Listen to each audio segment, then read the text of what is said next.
They say a king only discovers who he truly is when the crown is ripped from his skull and the wolves he once commanded are tearing at his throat. Alpha King Kael Draven learned that lesson in blood. One moment, he stood at the peak of the Northern Territories, feared and absolute. The next, his own brother's blade was carving through his reign while the pack he'd bled for watched in silence. This isn't a story about power. It's about what's left of a man when everything he built turns to ash in his hands. So if you want to see how a king falls and what rises from the wreckage, you better stick around till the end. Hit that like button and drop your city in the comments so I know my pack is riding with me on this one. Typki så.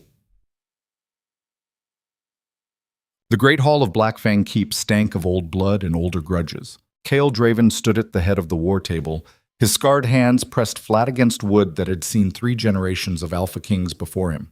The torches threw shadows across faces he'd known since childhood. Warriors who'd sworn oaths on their fathers' graves, men who'd followed him into battles that should have killed them all. The northern wind howled through the stone corridors like a wounded animal, and somewhere deep in his gut, Kael felt the same sound trying to claw its way out. He was tired, bone-tired, the kind of exhaustion that settles into your marrow after too many years of holding a kingdom together through sheer force of will. Marcus Vane, his oldest friend and second, leaned against the far wall with his arms crossed. The scar running down his face looked darker in the firelight. They'd taken that wound together, back when loyalty still meant something more than just a word men threw around before they stuck a knife in your back. Kael's brother Riker sat 3 chairs down, drumming his fingers on the table in that way he'd done since they were cubs. Tap, tap, tap. It used to annoy their father. Now it just made Kael's jaw tighten. The gathering of alphas happened once every 5 years, and it was supposed to be neutral ground. Sacred ground. Every major pack sent their leaders to Blackfang Keep to settle disputes, forge alliances, and remind everyone why the Northern Territories hadn't descended into all-out war. Kael had been hosting these gatherings since he took the throne at 23, and every single one had been a knife fight disguised as diplomacy. This one felt different. Alpha Corvin of the Ironjaw pack sat across from Kael with his massive arms folded over his chest. The man looked like a mountain with teeth, and he'd been pushing at Blackfang borders for 2 years now, testing how far he could go before Kael pushed back hard enough to break him. Next to Corvin, Alpha Thorn of the Ashen Ridge pack watched everything with eyes like chips of ice. Thorn was dangerous because he was patient. He'd wait 10 years for the right moment to gut you, and he'd smile the whole time. Alpha Reyna of the Silver Paw pack was the only one Kael halfway trusted, and even that trust came with conditions. She ran the Eastern Forest with an iron fist wrapped in silk, and she'd carved out her territory by being smarter and meaner than every male alpha who'd underestimated her.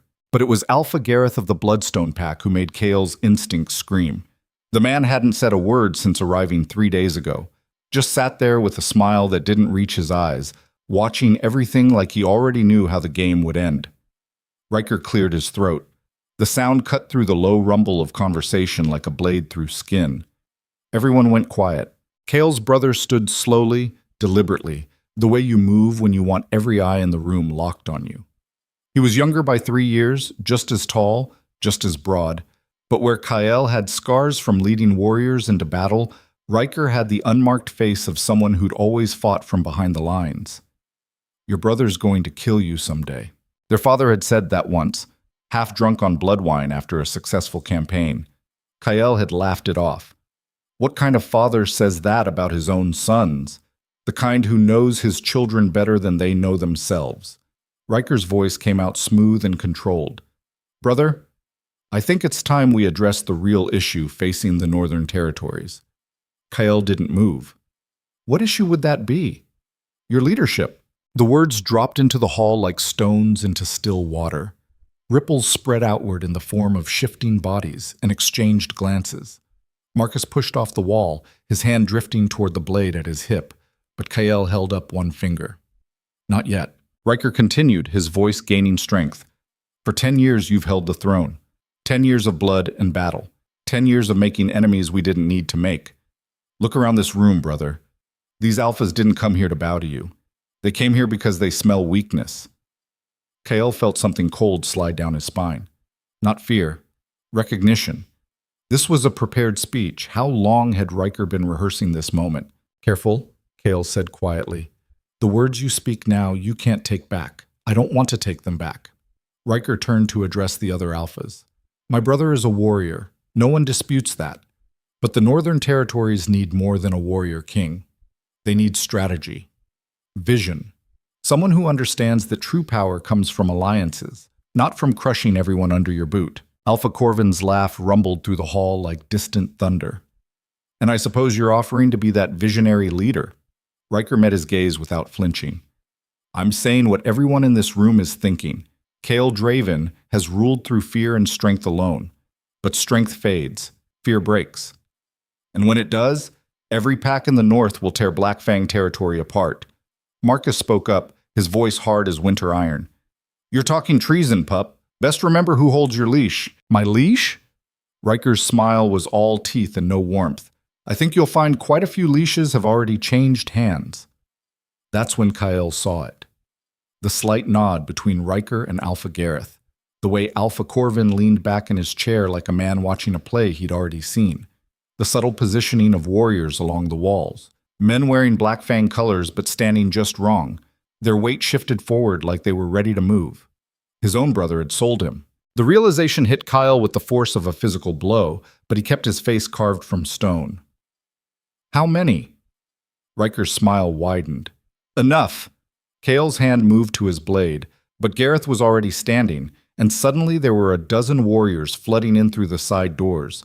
Not enemies from other packs, his own men, wearing his colors, following orders from someone else. Marcus roared and drew steel, cutting down the first warrior who came at him, but there were too many. Reyna was on her feet, backing toward the wall with her guards forming a protective circle, her face twisted with fury that mirrored Kael's own. Traitor, she spat at Riker. You'll burn for this.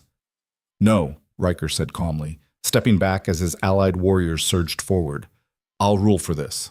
Kael killed 3 men before they got chains on him. Good men. Warriors he'd trained himself. Their blood felt warm on his hands, and each death carved something out of his chest that he knew he'd never get back. Marcus went down under a pile of bodies, still fighting, still swearing oaths that meant nothing now. They forced Kyle to his knees in front of the throne he'd held for a decade.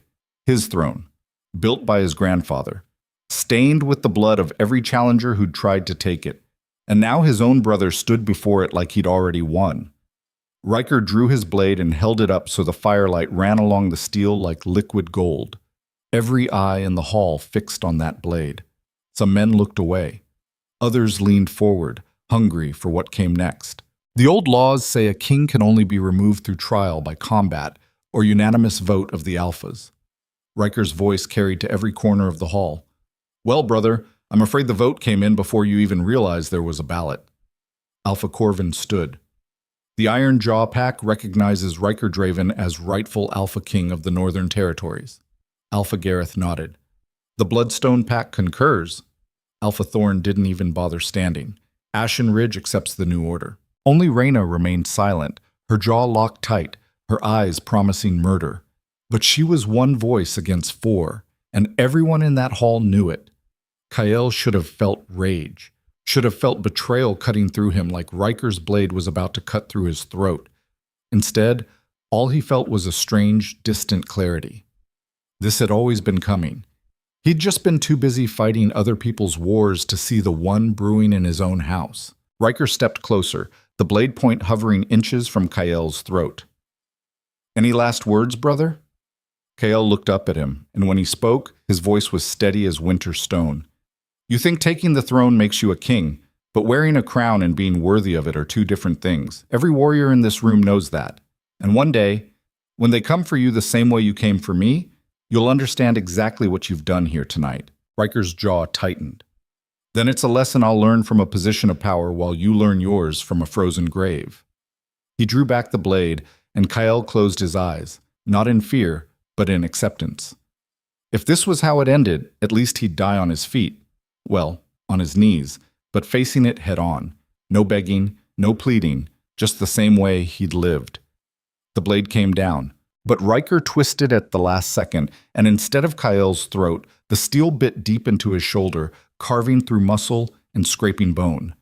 Kael's roar of pain echoed through the hall, primal and raw, and several warriors flinched back from the sound. "Death's too easy for you, brother," Riker said quietly, for Kale's ears alone. "I want you to live. I want you to suffer.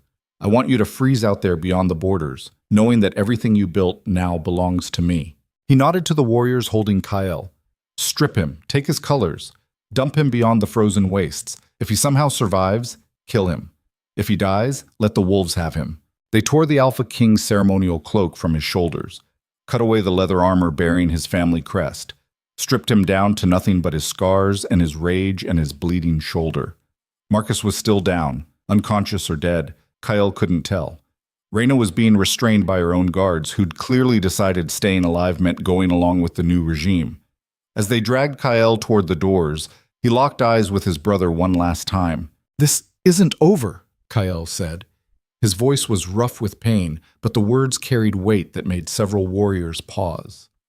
"You can take my throne, my territory, my pack. But you can't take what I am, and what I am, little brother, is the thing you're going to see in your nightmares every single night until I come back for you." Riker's face went pale, just for a second, before he forced that politician's smile back into place. "Take him away." They dragged Kyle out into the courtyard where snow was starting to fall in thick, heavy flakes. The cold bit into his bare skin immediately, his blood painting dark patterns in the white. They threw him onto a wagon like a piece of meat, chained his wrists to the wooden slats, and drove north into the wasteland. The journey took 3 days. 3 days of cold so savage it felt like knives under his skin. 3 days of his shoulder wound festering, infection setting in, fever dreams mixing with waking nightmares. The warriors driving the wagon didn't speak to him, didn't look at him. They'd made their choice, thrown their lot in with Riker, and now the man who'd led them through a dozen campaigns was just cargo to be disposed of. On the third night, they stopped at the edge of the Forbidden Territories. Beyond this point, the land belonged to nothing but winter and death. No pack claimed it. No king ruled it. Men who wandered too far into those wastes didn't come back. The warriors unchained Kyle and dragged him off the wagon. His legs barely held him.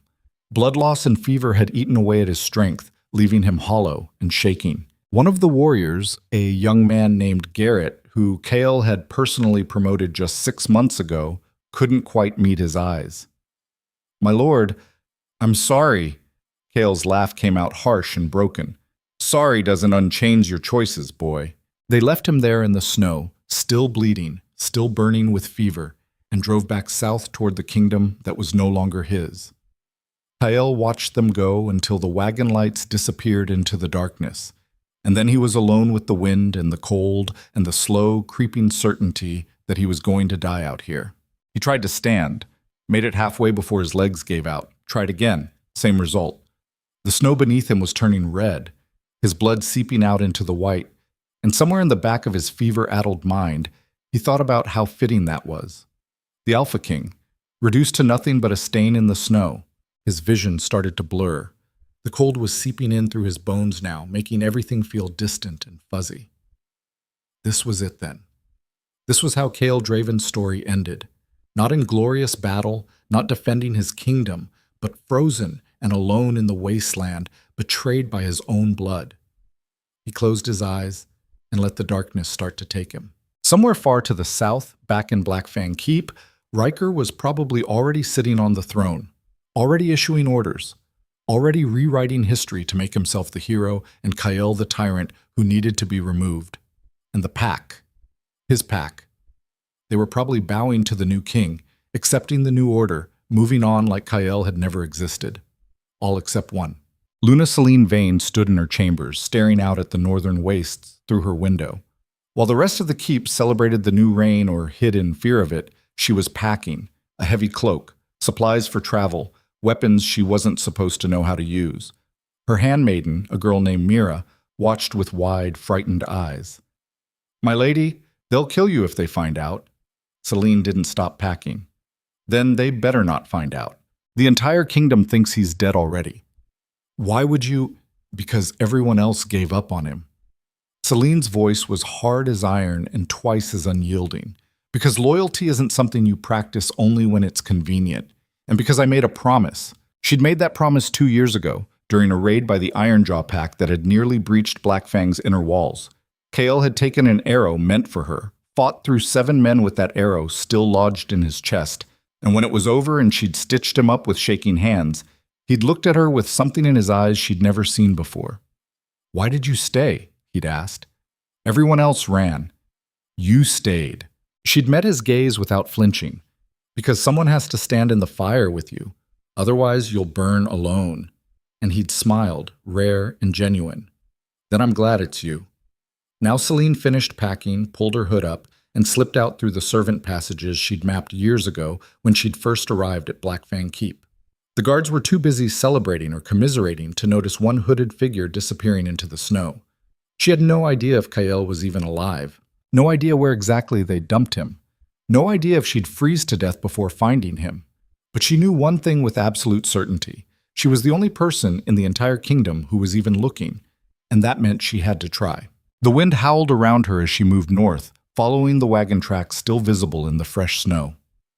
Every step took her farther from safety, farther from the life she'd built, farther from everything except the slim chance that somewhere out there in the frozen wastes, the fallen king was still breathing. And if he was still breathing, then Celine Vane would find him. Because that's what you did for the man who never abandoned you, even when giving up would have been easier. You refused to kneel. Back in the wasteland, Kael's eyes snapped open one more time, and through the fever and the pain and the cold that was trying to drag him under, he could have sworn he heard footsteps in the snow. But that was impossible. Everyone had abandoned him. Everyone had moved on.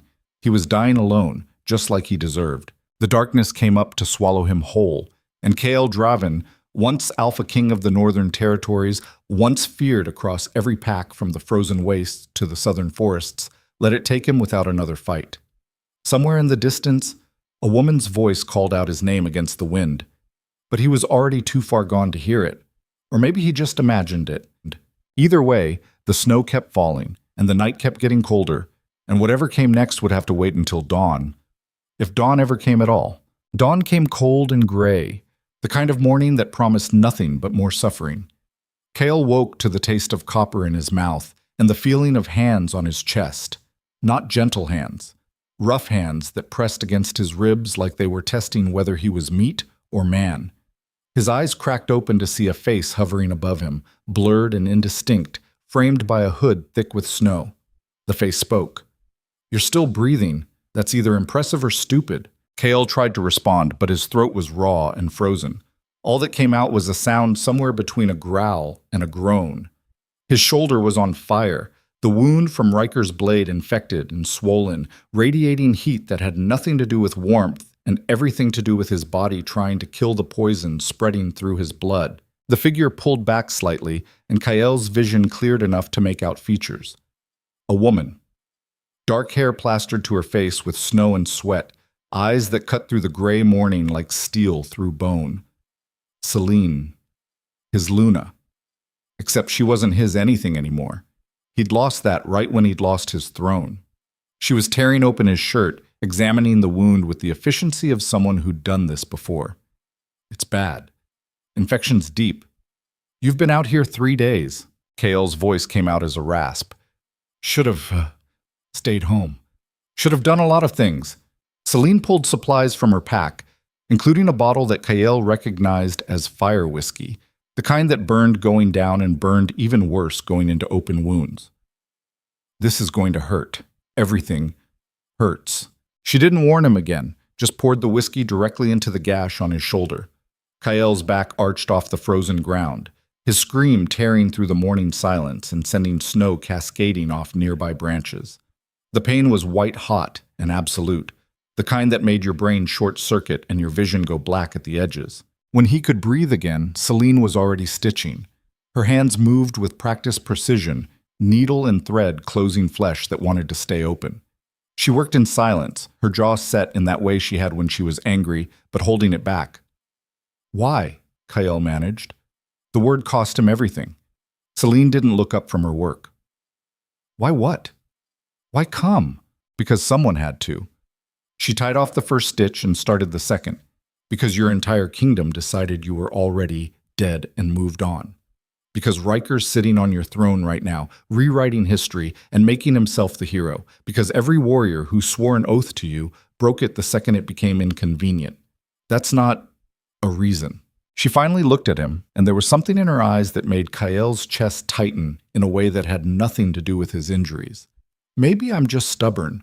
Maybe I don't know when to quit. Or maybe I actually believed all that loyalty speech you gave at my bonding ceremony 2 years ago.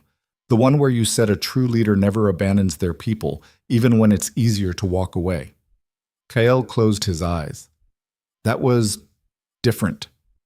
How? I was Alpha King then. And now you're a man bleeding out in the snow. Celine tied off another stitch, her voice hard as winter stone. So which one did I swear loyalty to? The crown or the man wearing it? The question hung in the frozen air between them like a blade waiting to drop. Kael didn't have an answer, didn't have the strength for answers. His body was shutting down again, fever pulling him under, and the last thing he heard before darkness took him was Celine's voice cutting through the cold. Stay with me, you stubborn bastard! I didn't track through 3 days of frozen hell just to watch you quit now. When Kael woke again, he was somewhere else, somewhere dark and enclosed.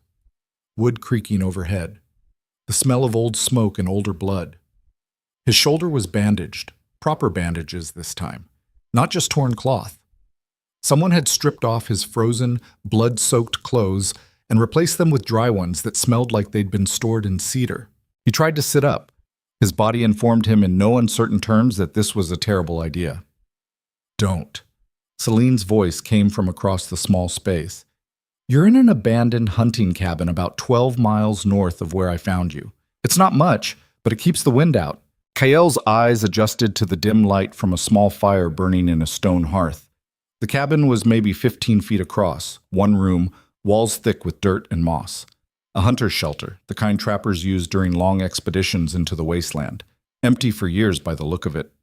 Celine sat against the far wall, sharpening a blade with slow, methodical strokes. She'd pulled her hair back, revealing a face that was harder than he remembered. More angles, less give. How long? Kael asked. 2 days since I found you. You've been in and out, mostly out. Fever broke this morning. She didn't look up from her blade. You talk in your sleep, by the way. Mostly about killing Riker. Some creative threats in there. Kael's jaw tightened. He deserves worse than threats. Probably. Celine finally met his gaze. But right now you can barely stand, let alone fight. So maybe we focus on keeping you alive before we start planning revenge tours. She raised an eyebrow. You think I came all this way just to leave you here? You should. Kael forced himself up onto his elbows, ignoring the way his vision swam. Go back. Tell Riker you were looking for me but found nothing. He'll believe it. Everyone believes I'm dead. Everyone except me. That makes you a fool. Celine's laugh was sharp and humorless.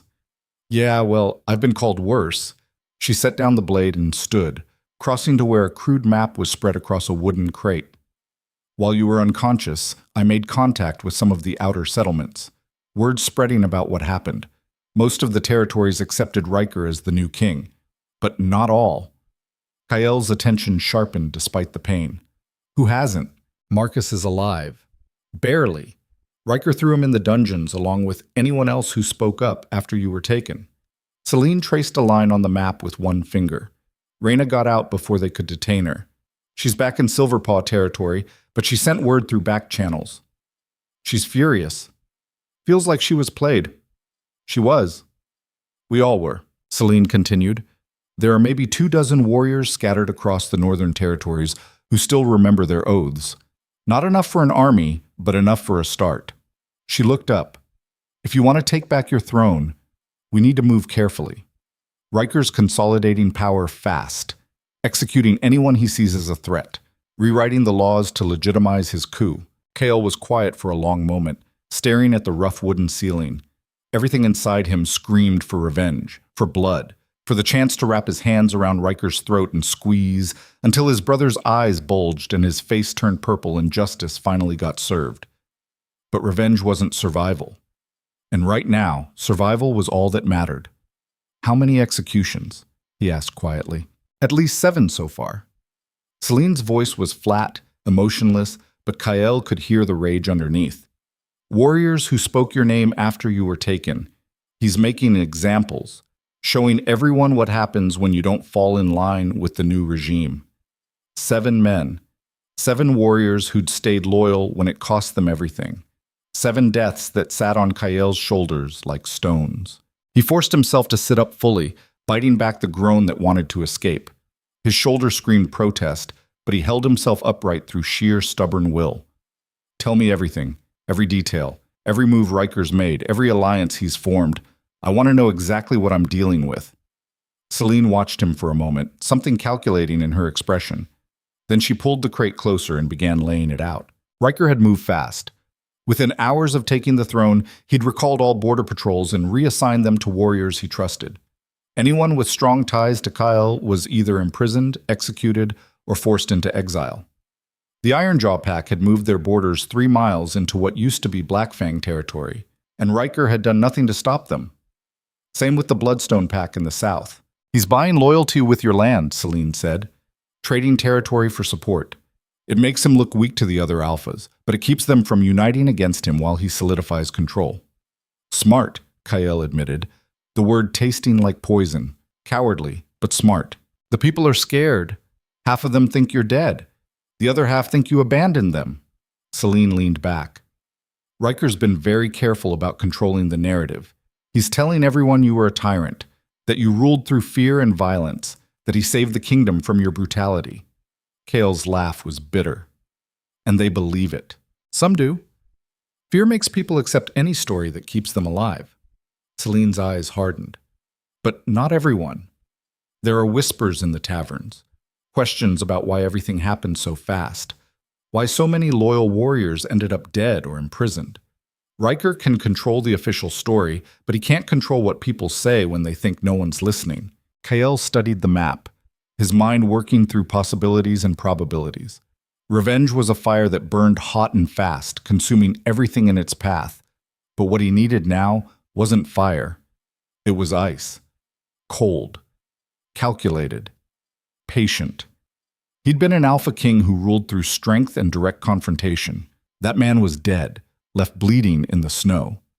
Whatever rose from this frozen grave needed to be something different. Something Riker wouldn't see coming. We need weapons, Kael said.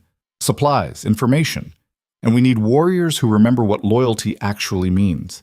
I've been working on that. Celine pulled out a smaller map. This one marked with various symbols. These are safe houses. Places we can move without being detected. Most are abandoned settlements or hunter cabins like this one. She pointed to several marks.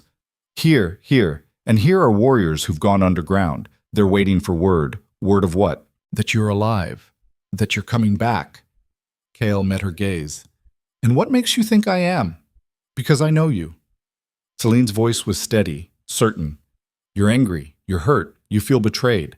But underneath all that, you're still the same man who took a kingdom that was tearing itself apart and forced it into peace.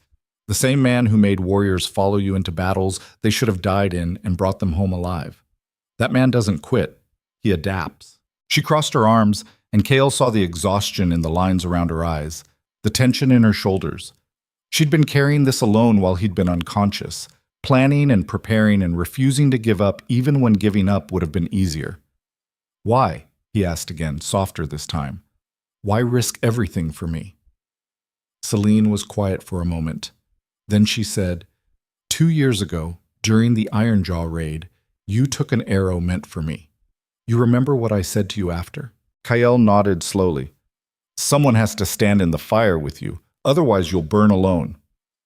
Well, you're burning now, Celine's voice was firm, and I'm not going anywhere. The words settled into Kael's chest, solid and real.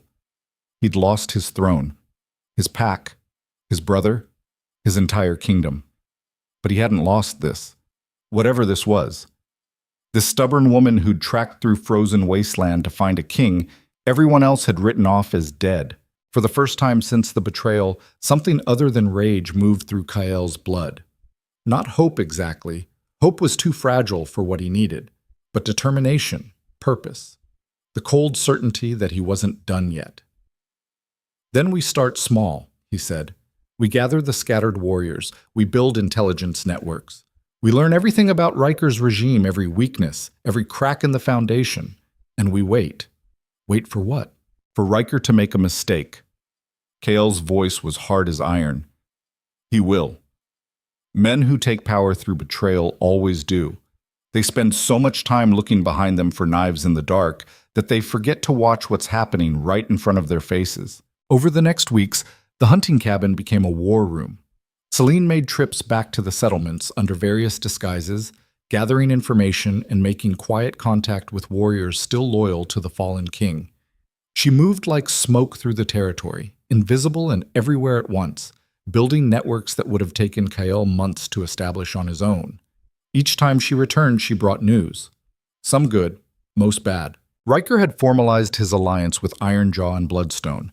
The three packs were now effectively one kingdom under his rule. The other alphas were watching carefully, waiting to see if this new order would hold or collapse under its own weight. Marcus had been released from the dungeons, but only after Riker had broken 3 of his fingers as a reminder of what happened to those who defied the crown. He'd sworn an oath of loyalty to the new king, but Celine had made contact through back channels. Marcus was playing along, waiting for the signal. More warriors had been executed, 12 now, all for the crime of speaking Kael's name with anything other than contempt. Each death hit Kael like a physical blow. These were his men, his responsibility. They were dying because they'd believed in him, and he'd failed them. "You can't save everyone," Celine told him one night after bringing news of 3 more executions. Her voice was gentle, but firm. "You can't carry every death on your shoulders." "Yes, I can." Kael stared into the fire, his jaw tight. "I was their king, their protection. I failed them. Riker failed them." Celine moved to sit beside him, close enough that he could feel the warmth of her body in the cold cabin. "You were betrayed. There's a difference." "Is there?" Kyle turned to look at her. "I should have seen it coming, should have known my own brother was planning to gut me. That makes every death since then my fault." Celine held his gaze. "You want to carry that weight? Fine. Carry it. Let it fuel you. But don't let it destroy you. Because if you go back as nothing but rage and guilt, Riker will kill you, and then all those deaths mean nothing." She was right. Kael hated that she was right, but he couldn't argue with the logic. Revenge without strategy was just suicide with extra steps. So he trained. His shoulder was healing slowly, the infection finally fading thanks to Celine's constant attention and the herbs she gathered from the frozen forest. Every day he pushed himself harder, testing his limits, rebuilding strength that had been stripped away by betrayal and cold and blood loss. Celine trained with him. She was fast, faster than most warriors he'd fought, and she knew pressure points that could drop a man twice her size. She'd been learning combat in secret for years, never trusting that being Luna would protect her when things went bad. Smart woman. They sparred in the clearing behind the cabin, trading blows that would have killed or crippled if they'd connected fully. Kael relearned his body, adapted to the injury in his shoulder that would never quite heal right, found new ways to fight that didn't rely solely on brute strength. "You're different," Celine observed one morning after a particularly brutal session. "Faster, more efficient." Kael wiped blood from his split lip. "Had to be. The man I was before is dead. This is what came back." She studied him with those sharp eyes. "And what is this exactly?" "Something Riker won't recognize until it's too late." Word came through Celine's networks that Riker was planning something big. A ceremony. A public declaration of his legitimacy. He'd been ruling for 2 months now, and it was time to make the kingdom accept him as more than just a temporary occupant of the throne. The Blood Moon Ceremony.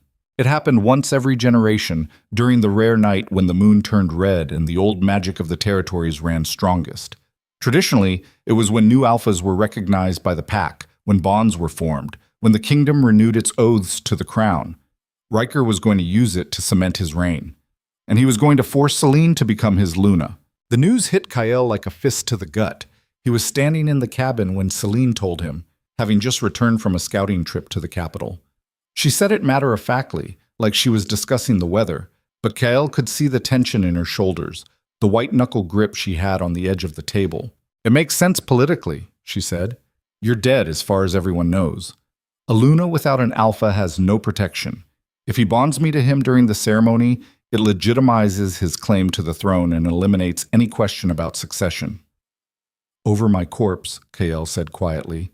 Celine met his gaze.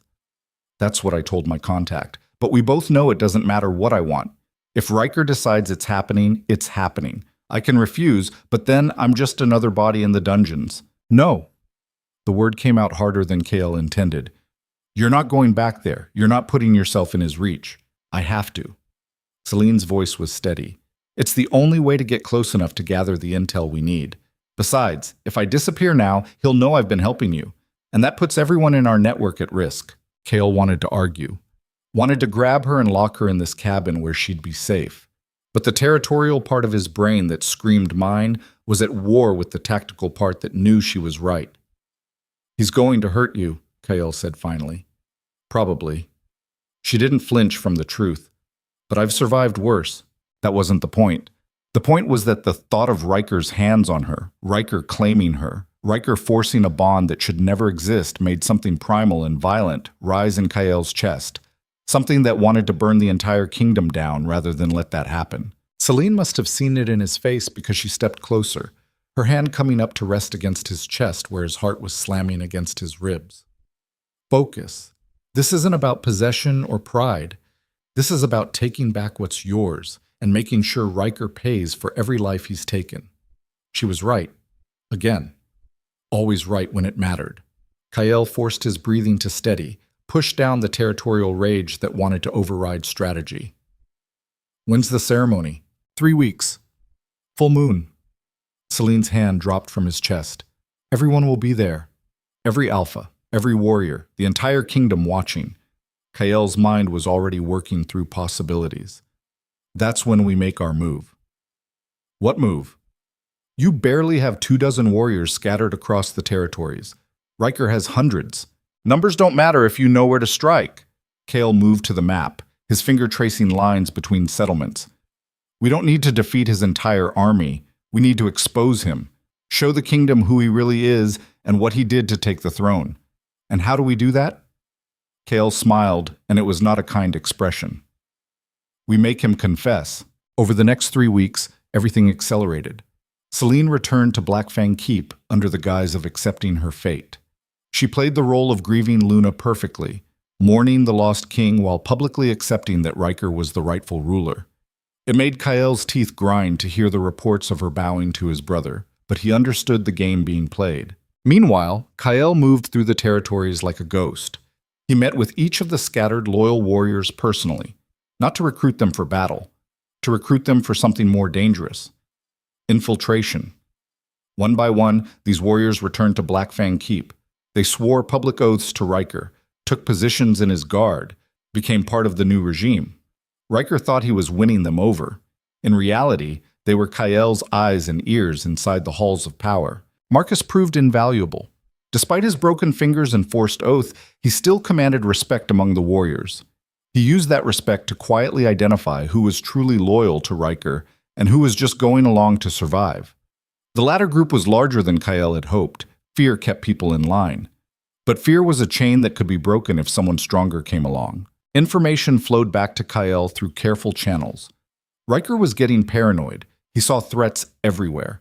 His alliance with Ironjaw and Bloodstone was fraying because neither alpha trusted him to hold the throne long term, and he was drinking more, staying up later, jumping at shadows. Good. Let him burn himself out. Kael also reached out to Reyna. It took 2 weeks to arrange a meeting, and when it finally happened, it was in a neutral location with enough warriors on both sides to start a small war if things went bad. Reyna looked at Kael like she was seeing a ghost. I thought you were dead. So did everyone. Kael leaned against the table between them. Thanks for not sending assassins when you realized I wasn't. She laughed, sharp and bitter. I considered it. But then I figured anyone who survives what Riker did to you deserves a chance at payback. I need more than a chance. I need your pack's support. Reyna's expression hardened. And what do I get in return? Riker promised me territory, trade routes, political influence. You're offering me what, exactly?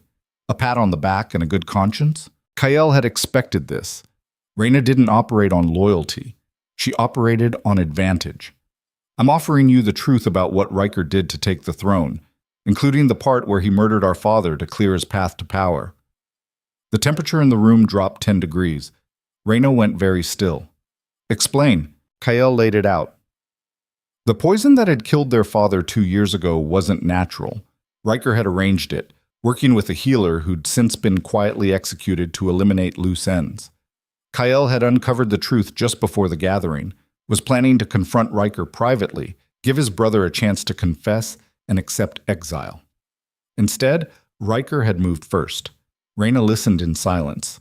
When Kael finished, she was quiet for a long moment. You have proof? Not yet. But I know where to get it. Kael met her gaze. And when I expose Riker at the Blood Moon ceremony, I need warriors in that hall who won't try to stop me. I'm not asking you to fight for me. I'm asking you not to fight against me. Reyna considered this. Finally, she nodded. I'll position my warriors strategically. If Riker's confession is as damning as you claim, I won't intervene. But if you fail, if this turns into a bloodbath with no clear resolution, I'm pulling my people out and you're on your own. Fair enough. They shook on it, and Kael left the meeting with one less enemy. Still not an ally, but in this game, neutral was almost as good. The night before the ceremony, Kael gathered his scattered warriors in an abandoned fortress 20 miles from Blackfang Keep. 23 men and women, that's all he had. Against Riker's hundreds. But these 23 had something Riker's warriors didn't. They'd chosen to be here. Chosen to risk everything for a chance at justice. No one had forced them. No one had threatened them. They were here because they believed. Kael stood before them, and when he spoke, his voice carried the weight of everything he'd lost and everything he was about to risk to take it back. Tomorrow night, I'm going to walk into that ceremony hall. Half the kingdom will be there. Every alpha. Every warrior. They all think I'm dead. Riker thinks he's won. He thinks he's untouchable. He paused, letting the words sink in. He's wrong. We're not starting a war tomorrow. We're finishing one. The war Riker started when he betrayed everything we stood for. When he murdered our father. When he executed warriors for the crime of loyalty. Tomorrow, the kingdom learns the truth. And when they do, Riker's reign ends not with a battle, but with justice. One of the warriors, a woman named Kira, who'd lost her brother to Riker's execution, spoke up. And if they don't believe you, if Riker convinces them you're lying, then we die proving we're not. Kael's voice was iron. But we don't die quietly. We don't die as cowards or traitors. We die as warriors who stood for truth when everyone else chose comfort and safety. Another warrior nodded slowly. When do we move? During the ceremony. You'll already be in position as part of Riker's guard. When I reveal myself, you reveal yourselves. Surround him. Cut off his escape routes. And whatever happens, make sure he can't hurt Celine. That last part came out rougher than Kael intended, but he didn't take it back. These warriors knew what Celine had risked to help him survive. They'd protect her not because Kael ordered it, but because they owed her. Marcus stepped forward, his broken fingers splinted and wrapped. One question. When this is over, when Riker's been exposed and dealt with, what kind of king comes back? The one who ruled before, or someone different? Kael met his oldest friend's gaze. The honest answer? I don't know yet. The man who ruled before made mistakes, got blind to threats inside his own house. That man's dead. What comes back tomorrow has to be better, smarter, harder to deceive. He looked at each warrior in turn, but also more careful about who earns his trust, because everyone in this room has proven they're worth it. And I don't forget that. The warriors dispersed to their positions. Kael remained in the empty fortress, staring at the map of Blackfang Keep one last time. Tomorrow night would either vindicate everything or end with his head on a spike outside the walls. Either way, it would be over. Celine appeared in the doorway. She'd arrived separately to avoid being seen with the warriors. Her face was calm, but Kael could see the tension in every line of her body. It's time, she said simply. Kael nodded. Are you ready? As ready as I'll ever be. She crossed to him. Kael, if something goes wrong tomorrow, nothing's going wrong. But if it does, Celine's hand found his. I need you to know that I don't regret any of this. Finding you, helping you, standing with you. Even if we both die tomorrow, I don't regret it. Kael's throat tightened. Why do you have to be so damn stubborn? Because someone has to stand in the fire with you. She smiled, small and sad. You remember? He remembered. Would always remember. Those words had sustained him through the frozen wasteland and the weeks of planning and every moment he'd wanted to give up. When this is over, Kyle said quietly, when Riker's dealt with and the kingdom settles, you're free. No bonds, no obligations. You've paid whatever debt you think you owe me 1,000 times over. Celine's eyes searched his face. And what if I don't want to be free? The question hung between them, heavy with implications Kyle wasn't ready to examine. Not tonight. Not with everything riding on tomorrow. Then we'll figure it out together. His hand tightened on hers. After. After. She nodded. Survive tomorrow, and we'll talk about after. She left to return to the keep before anyone noticed her absence. Kale stood alone in the fortress, watching the moon rise through the broken roof. Tomorrow it would turn red, the blood moon. And under its light, the kingdom would learn what their new Alpha King had really done to claim his throne. Riker thought he'd won, thought he'd buried every threat and silenced every voice that could challenge him. But he'd made one critical mistake. He'd left Kyle alive. And now the fallen king was coming home. Not for the throne, not for revenge. For something simpler and more absolute. For truth. For justice. For the reckoning his brother had earned with every life taken and every oath broken. The moon climbed higher and Kyle felt something shift in his chest. Not rage anymore. Not the burning need for revenge that had sustained him through the worst of his exile. This was colder, clearer. The absolute certainty that tomorrow night, one way or another, everything would change. He just had to survive long enough to see it happen. The blood moon rose like a wound in the sky. Kale watched it climb from his position in the forest beyond Blackfang Keep, feeling the old magic stir in his blood. The ceremony wouldn't start for another hour, but already he could see torches being lit along the walls, warriors taking their positions, the entire kingdom gathering to witness Riker's coronation made permanent under the red light. Everything was in place. His warriors were inside, disguised as part of Riker's guard. Marcus had confirmed positions an hour ago through the network. Reyna's forces were strategically positioned to block any attempt at escape. Celine was in the keep, playing her role perfectly, the grieving Luna about to be claimed by the new king. Kale's shoulder ached where Riker's blade had carved through muscle and scraped bone. The scar tissue pulled tight when he moved, a permanent reminder of betrayal. Good. He needed to remember. Needed to carry that pain into what came next so he never forgot what mercy cost when extended to the wrong person. He moved through the forest like smoke, avoiding patrols that should have been more alert but had grown complacent under Riker's rule. 2 months of unchallenged power had made them lazy. They expected no threats, no challenges. The fallen king was dead, and anyone foolish enough to question the new order had been executed as examples. That overconfidence would be their undoing. Kyle reached the eastern wall where a drainage tunnel led into the keep's lower levels. It had been his escape route as a child when he'd wanted to avoid tutors and training. Now it would be his entrance. The tunnel was tight, barely wide enough for his shoulders, and it smelled like decades of rot and stagnant water. He crawled through darkness that pressed against him like a living thing, his breathing harsh in the enclosed space. When he emerged inside the keep's foundations, he could hear the ceremony beginning overhead. Drums, chanting, the deep rumble of hundreds of voices raised in the old songs. His people, his pack, celebrating the man who'd murdered their true king and stolen everything. Not for much longer. Kyle made his way through passages he'd explored as a boy, moving past storage rooms and forgotten chambers until he reached the hidden entrance behind the Great Hall's western wall. His father had shown him this route once, years ago, telling him that a smart king always kept a way to enter his own throne room unseen, just in case. The old man had been paranoid. Turned out he hadn't been paranoid enough. Through cracks in the stone, Kyle could see the Great Hall transformed for the ceremony. Torches burned in ancient sconces.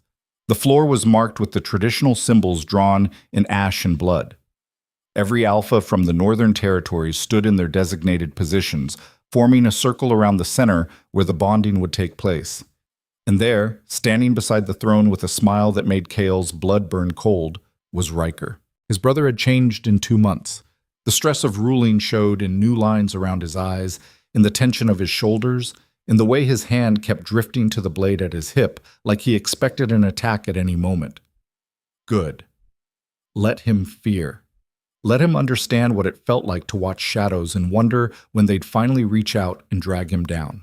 Riker wore their father's crown. The sight of it hit Kyle harder than he'd expected. That crown had sat on generations of Alpha Kings, each one adding their own marks to the ancient metal. Now it rested on the head of a kinslayer, a traitor, a man who'd sold his soul and his honor for power he'd never truly earned. The drums grew louder. The chanting intensified. And then Selene was brought forward. She walked with her head high, flanked by 2 guards, wearing the traditional white robes of a Luna about to be bonded. Her face was serene, composed, giving nothing away. But Kyle knew her well enough now to see the steel underneath. She wasn't afraid. She was waiting. Riker descended from the throne to meet her in the center of the circle. He took her hand, and Kyle watched his brother's fingers close around hers with a possessiveness that made violence surge through his veins. That was his Luna. His. And watching another man touch her, claim her, prepare to force a bond that should never exist made something primal and territorial roar in Kyle's chest. He forced it down, forced himself to think, strategy over rage, justice over revenge. Riker's voice carried through the hall. Tonight, under the blood moon, we cement the new order. Tonight, we leave behind the brutality of the old regime and embrace a future built on alliance and strength. Tonight, I take Luna Selene as my bonded mate, and together we will lead this kingdom into prosperity. The words were carefully chosen, rehearsed, designed to paint Kyle as the villain and Riker as the savior. Half the hall believed it. Kyle could see it in their faces, the way they nodded along, accepting the narrative because accepting it was easier than questioning it. The other half looked uncertain, uncomfortable. They remembered the old king, remembered what he'd built, and they weren't quite ready to embrace the man who'd torn it all down. The elder performing the ceremony raised his hands. Do you, Riker Draven, accept this woman as your Luna, to stand beside you, to strengthen your reign, to bind her fate to yours under the light of the blood moon? Riker's smile was triumphant. I do. The elder turned to Selene. And do you, Selene Vane, accept this man as your alpha, to serve him, to honor him, to bind your fate to his under the light of the blood moon? Selene's voice was clear and steady. I do not. The hall went silent. Every eye locked on her. Riker's smile froze on his face, confusion and anger warring for dominance. The elder blinked, clearly not expecting anyone to break protocol during the most sacred ceremony of the kingdom. Selene pulled her hand from Riker's grip and stepped back. I do not accept Riker Draven as my alpha. I do not recognize his claim to the throne. And I do not bow to a king who took his crown through murder and betrayal. Riker's face went red. Guards, seize her. But the guards didn't move. Couldn't move. Because suddenly warriors throughout the hall were shifting positions, hands moving to weapons, and every person Riker thought was loyal to him was revealing exactly where their true allegiance lay. Marcus stepped forward from his position near the throne, his broken fingers splinted but his sword hand steady. The lady speaks truth. And I think it's time this kingdom heard the whole story. Riker's eyes darted around the hall, finally understanding the trap closing around him. You're all dead, every one of you. I'll have you executed for this. With what authority? The voice came from the shadows behind the western wall, and Kyle stepped through the hidden entrance into the torchlight. The hall erupted. Warriors shouted. Alphas reached for weapons. Half the room surged forward while the other half backed away. And Riker stood frozen in the center of it all, staring at Kyle like he was seeing a ghost crawl out of its grave, which, in a way, he was. Kyle walked forward slowly, deliberately, letting everyone see him, letting them see the scars, the gauntness from months of survival on the edge of death, the cold fury burning behind his eyes. He didn't draw his blade, didn't raise his voice, just walked through the chaos like he owned every stone in the hall, because he did. This was his kingdom, his throne, and he'd come to take it back. Brother? The word came out soft, almost gentle, but there was nothing gentle in the way Kyle said it. You look surprised. Did you really think dumping me in the frozen wastes would be enough? Riker recovered his composure, but Kyle could see the fear underneath. You should be dead. Should be. Kale stopped 10 feet away, just outside striking distance. Funny thing about survival. Sometimes it teaches you things dying never could, like patience, strategy, the value of knowing exactly who your real enemies are. He turned to address the hall, his voice carrying to every corner. 2 months ago, my brother accused me of weakness, of ruling through fear and brutality. He promised you a better future. Alliance instead of violence, peace instead of war. Kael's gaze swept across the assembled alphas. And what has he delivered? He's given away territory to buy loyalty.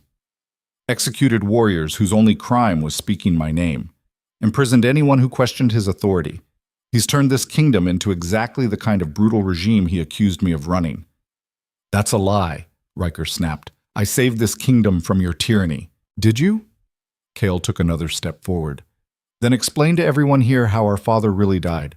Tell them about the poison, about the healer you paid to administer it, about how you murdered the previous Alpha King to clear your path to power. The accusation hit the hall like a physical force. Alphas who'd been neutral suddenly looked at Riker with new eyes. Warriors shifted uncomfortably. Even Riker's allies seemed uncertain. Riker's hand moved to his blade.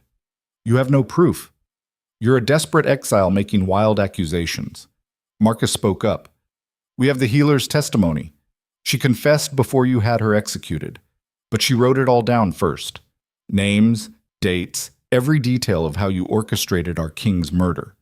He pulled a rolled parchment from his coat and held it up. The healer's written confession, sealed and witnessed. Everything Riker did to take this throne. Riker's face went pale. You're lying. Kael smiled, and it was not a kind expression. Am I? Then why did you execute the healer 3 weeks after taking the throne? If she was innocent, if there was nothing to hide, why silence her permanently? The logic was undeniable. Riker had made a mistake, and now it was unraveling everything. Kyle watched his brother's eyes dart around the hall, looking for support, finding none. The alphas who'd allied with him were stepping back, distancing themselves from a man who'd just been exposed as a kinslayer. In the Northern Territories, there was no greater crime than killing your own blood for power. It violated every law, every tradition, every code the Pax lived by. A man who'd murder his father would murder anyone. No alliance with him was safe. No oath he swore could be trusted. Riker was radioactive, and everyone in that hall knew it. Alpha Corvin was the first to speak, his voice like grinding stone. If this is true, if you murdered your own father, then your claim to the throne is void. You're no king. You're just a murderer wearing a crown that doesn't belong to you. Alpha Gareth nodded slowly. Bloodstone Pack withdraws its support. One by one, the other alphas followed. Riker's carefully built coalition collapsed in real time, each ally abandoning him as quickly as they'd embraced him. Even his own warriors were backing away, unwilling to stand beside a man who'd broken the most sacred law of their people. Riker's hand tightened on his blade. This isn't over. You think you can just walk back in here and take everything? You're still weak, still the same fool who didn't see betrayal coming until my blade was in your shoulder. Kael's jaw tightened. You're right.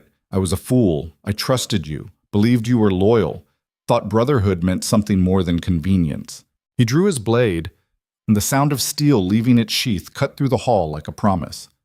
But that fool died in the snow. What came back is something you're not prepared for.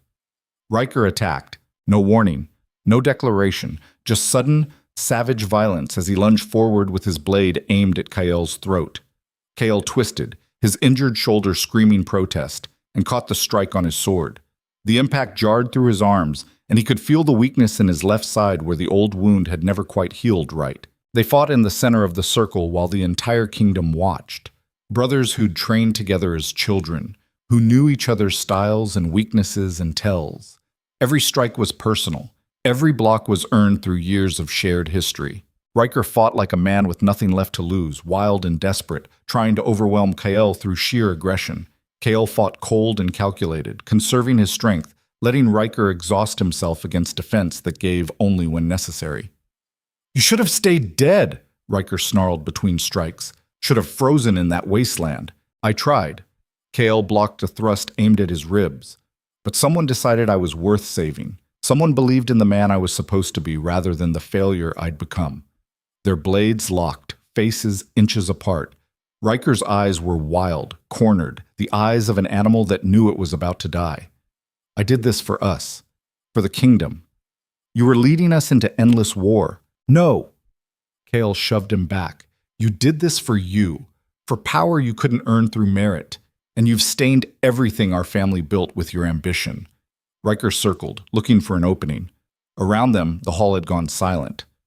This wasn't just a fight between brothers. It was a trial by combat, the old way, and whoever walked away would be recognized as the rightful king. But Kael could feel his strength fading. 2 months of survival on the edge had taken their toll. His shoulder was on fire, his breathing was labored, and Riker was getting stronger, finding his rhythm, pushing harder. One mistake. That's all it would take. Riker feinted left and struck right, his blade slipping past Kael's guard and carving a line across his ribs. Pain exploded through Kael's side, hot and immediate. He stumbled back, and Riker pressed the advantage, driving him toward the wall. This is where it ends, brother. Riker's smile was vicious. You should have killed me when you had the chance. He raised his blade for the killing blow, and Celine moved. She'd been waiting, watching, looking for her moment.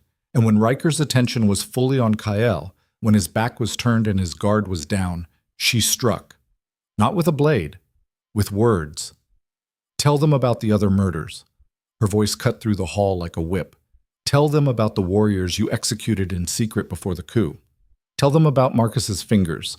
Tell them about the children of the warriors who opposed you, the ones you had disappeared. Riker spun toward her, his blade still raised. Shut your mouth. Why? Because they'll realize you're not a king? You're just a butcher who got lucky? Riker's face twisted with rage, and he lunged at Celine with the kind of blind fury that came from being exposed completely. Kael saw it happening as if in slow motion, saw his brother's blade arcing toward the woman who'd refused to abandon him, the woman who'd tracked through frozen hell to find him, the woman who'd stood in the fire when everyone else ran. No. Kael threw himself between them. Riker's blade, meant for Celine's heart, drove deep into Kael's chest instead. The impact was crushing, absolute, driving all the air from his lungs. He felt the steel punch through muscle and scrape against bone, felt his blood pour hot down his chest, felt his legs give out. He hit the ground hard, vision blurring, the hall spinning around him. Through the haze he could see Celine's face above him, her eyes wide with horror, could hear her screaming his name, could feel her hands pressing against the wound, trying to stop the bleeding, trying to hold him together when everything was falling apart. Riker stood frozen, his blade still dripping with his brother's blood.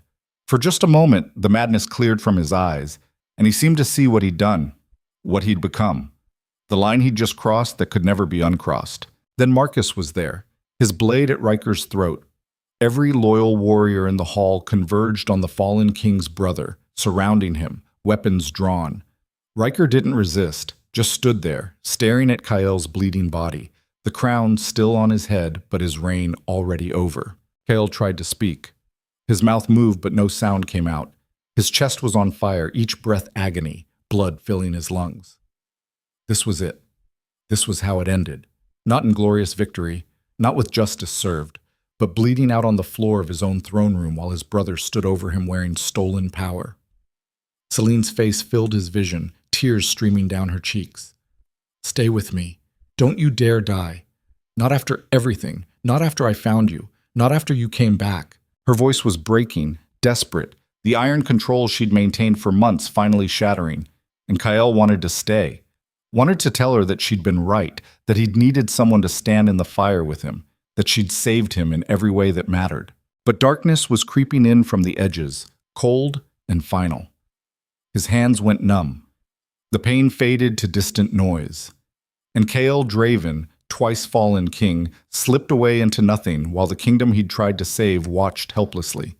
The last thing he heard was Celine's voice, raw and broken. Don't leave me alone. Please, don't make me stand in the fire by myself. But he was already gone. Time became meaningless. Pain became everything. Kael drifted in darkness that had no edges, no depth, just endless nothing punctuated by distant voices and sensations he couldn't quite name. Someone was working on his chest. Hands, pressure, the sharp bite of a needle pulling thread through torn flesh. He tried to open his eyes, but his body wouldn't respond. Tried to speak, but his throat was raw and closed. Voices swam in and out of focus. The blade missed his heart by half an inch.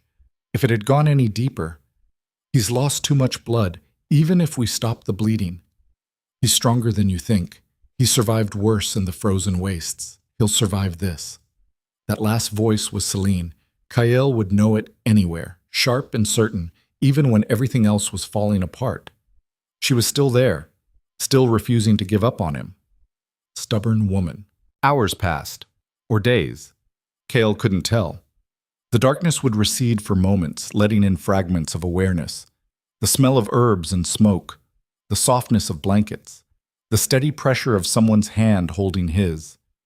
Once he surfaced enough to see Celine sitting beside him, her face drawn with exhaustion, her eyes red from crying. She was talking to someone, her voice low and fierce. I don't care what the council says. I don't care what tradition demands. He stays here where I can watch over him.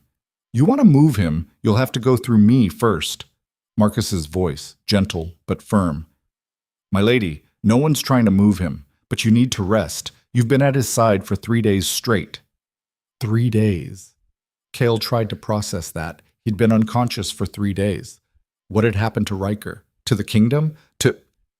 And then the darkness swallowed him again. When he finally woke for real, truly woke, the first thing he felt was pain. Deep, bone-grinding pain that radiated from his chest and seemed to seep into every part of his body. The second thing he felt was anger, cold, focused anger at his own weakness, at Riker, at the fact that he'd survived everything only to be brought down by his brother's blade in front of the entire kingdom. The third thing he felt was Celine's hand in his. She was asleep in a chair pulled up beside the bed, her head resting on the mattress near his arm, her fingers still wrapped around his. She looked exhausted, worn down, like she'd been fighting a battle alone for days and barely holding the line. Kael tried to speak. His voice came out as a rasp, barely louder than breath. Celine. She jerked awake instantly, her eyes focusing on his face with an intensity that made his chest tighten for reasons that had nothing to do with his injury. You're awake. Thank the old gods you're awake. How long? 5 days. You've been unconscious for 5 days. The healer said you might not wake up at all.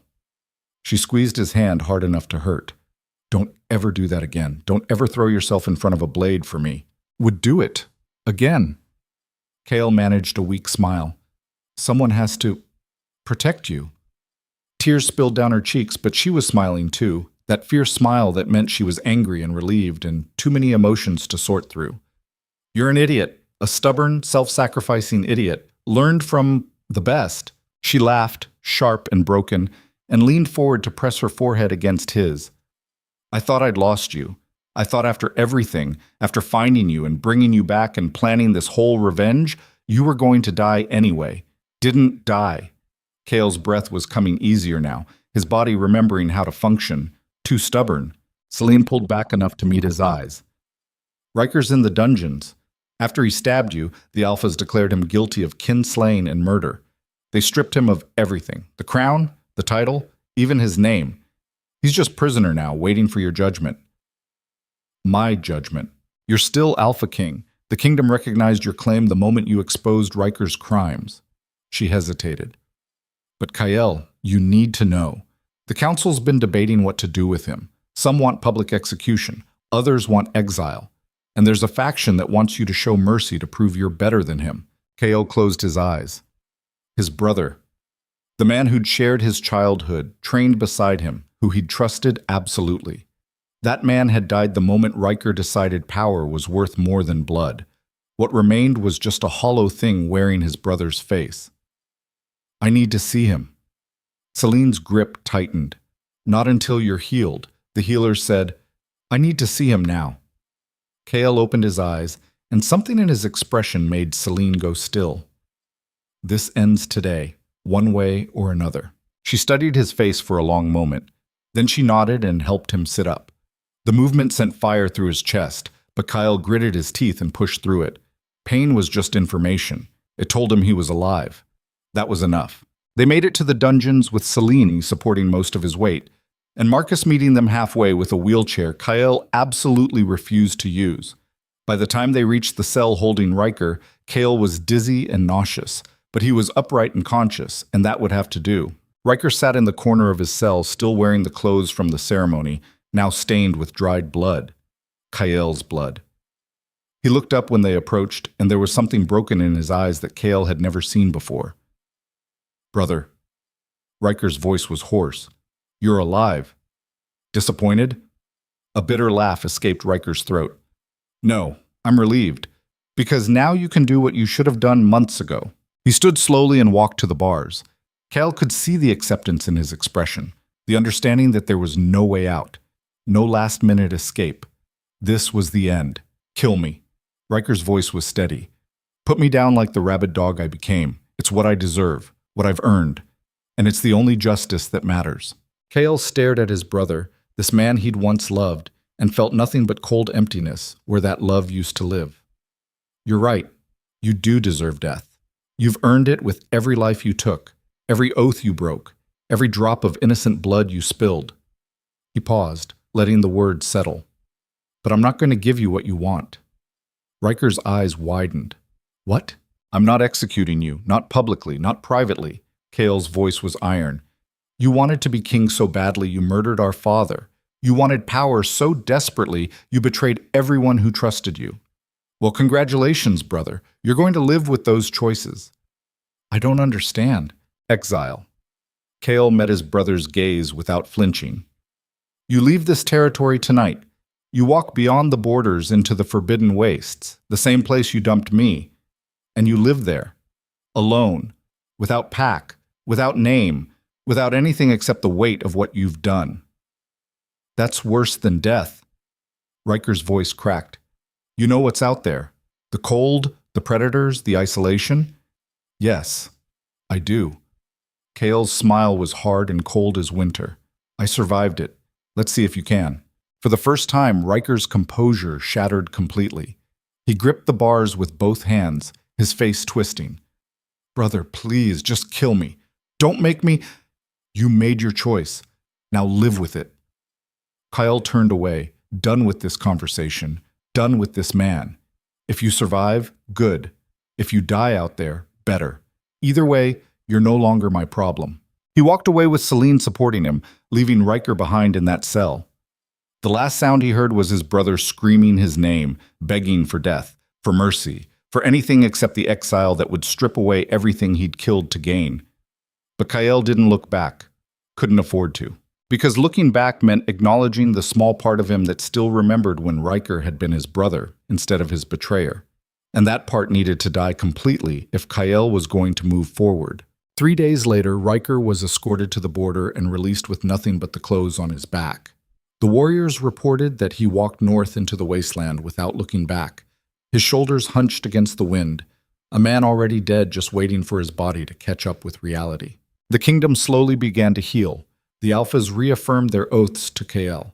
The executed warriors were honored in formal ceremonies. The territory Riker had given away was reclaimed through negotiation backed by the implicit threat of war, and through it all, Celine remained at Kael's side. Not as Luna, not officially, but as the woman who'd refused to abandon him when abandoning him would have been easier. They stood together on the balcony overlooking Blackfang territory one evening, watching the sun set over land that had been torn apart and was slowly stitching itself back together. Kael's chest still ached from the wound, probably always would, but he'd learned to live with pain. "I have a question," Celine said quietly. "When you said I was free back in the fortress, did you mean it?" Every word. She was quiet for a moment. "And if I don't want to be free, if I choose to stay?" Kael turned to look at her. "Then you stay. Not because you're bound by duty or tradition, but because you choose it, every day, just like I'll choose you every day, if you let me." Celine smiled, and it was real and warm and held none of the iron control she'd maintained through months of survival and planning. "Then I choose this. Choose you, not the king you were, the man you became." She took his hand, and Kael felt something inside his chest settle. Not healed, not whole, but stable. Real. the foundation of something that could be built into more given time and care. The kingdom still had enemies, still faced threats. The Northern Territories were always one bad winter or failed harvest away from chaos. But for the first time since the betrayal, Kyle felt like he could face those challenges without the weight of past failures crushing him.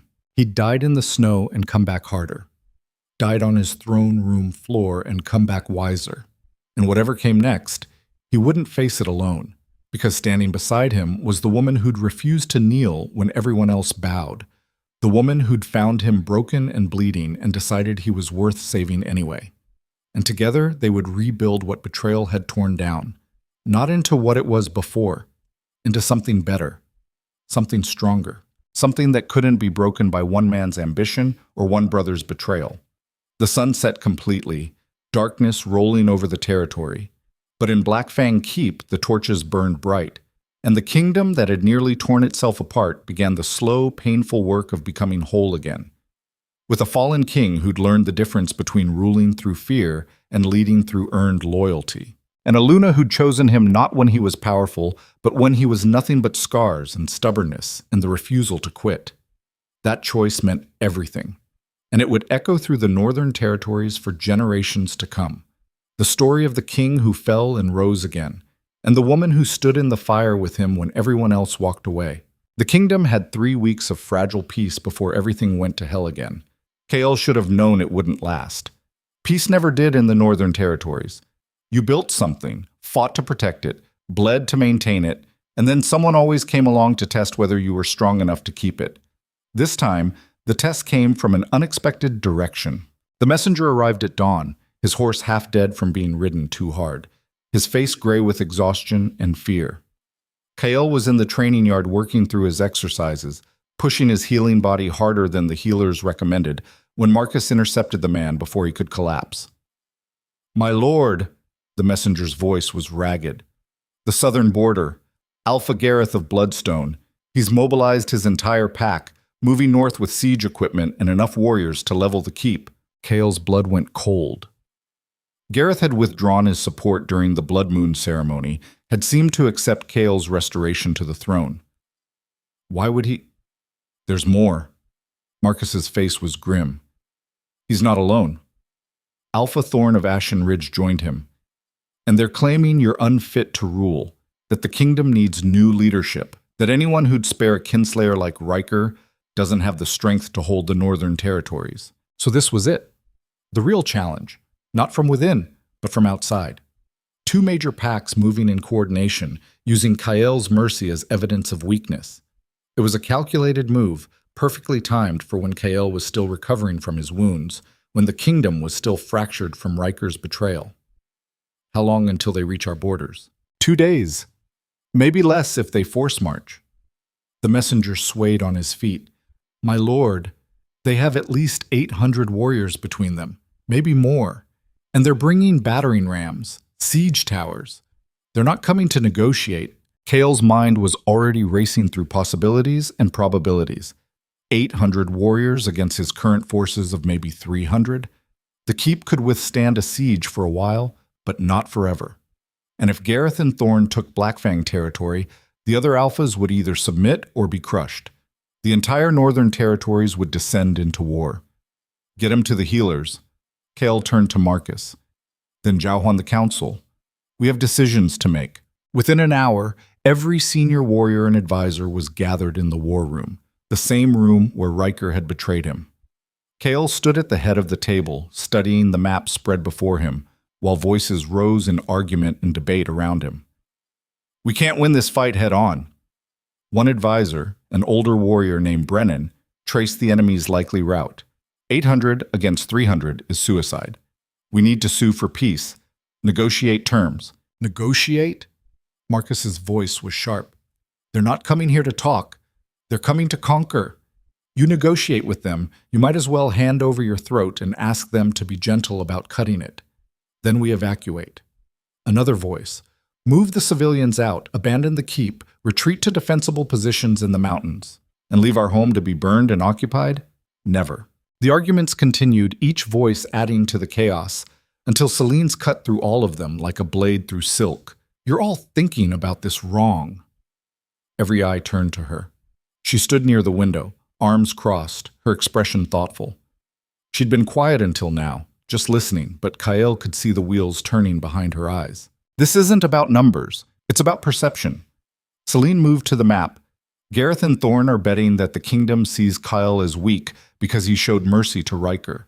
They're counting on other alphas staying neutral or even joining them because they think a king who won't execute his own brother won't have the stomach for real war. She looked up at Kyle. So we prove them wrong. We show them exactly what kind of king you've become. Not the one who ruled before, not the one who showed mercy, but something in between, something they're not prepared for. Kale met her gaze, understanding clicking into place. You want me to go meet them? In open battle. Not just you. All of us. She tapped the map. Here. The narrow pass. It's the only route from the southern territories that doesn't add 3 days to their march. Force them to come through there, and their numbers mean less. It becomes about position and strategy instead of raw strength. That's still a killing field. Brennan shook his head. Even with terrain advantage, we're talking about horrific casualties. Yes. Celine's voice was steady. But it's also a statement. It says, we're not hiding behind walls. We're not begging for peace. We're meeting the threat head on and daring them to go through us. Marcus studied the map. She's right. Gareth and Thorne are expecting us to turtle up in the keep. They've brought siege equipment because they think we'll let them set up and pound us into submission. If we hit them in the pass before they reach our walls, we turn their strategy into a liability. Kyle looked around the table at faces he'd known for years. Warriors who'd followed him into impossible situations before. Some were scared, some were eager. All of them were waiting for him to make the call that would determine whether they lived or died. This was what it meant to be king. Not sitting on a throne making pronouncements, but standing in a room full of people counting on you and deciding which path led to survival and which led to annihilation. And sometimes both paths led to the same place. You just had to choose how you'd walk it. We march for the narrow pass at first light. Kale's voice carried the weight of absolute certainty. Every warrior we have, every blade, we meet them in that pass and we hold it until either they break or we do. My lord, your wounds, Brennan started, are healed enough. Kyle cut him off. I've fought through worse, and if I'm asking warriors to die defending this kingdom, the least I can do is bleed with them. He looked at each person in turn. This isn't going to be clean. It's not going to be easy. Some of us aren't coming back from that pass. But if we stand together, if we hold that line, we show every alpha in the northern territories that Blackfang still has teeth. That mercy doesn't mean weakness, and that anyone who thinks they can take what's ours is welcome to try. The room was silent for a moment. Then Marcus slammed his fist on the table. For Blackfang, for the true king. The others echoed him, voices rising in a war chant that shook the stones. Kale felt something shift in his chest, that old familiar weight of command settling back onto his shoulders. Not the same as before. Heavier now, because he knew exactly what he was asking these people to sacrifice. But they were asking to sacrifice it. That made all the difference. The next 30 hours were chaos. Every warrior in Blackfang territory was mobilized. Weapons were sharpened, armor repaired, supplies packed.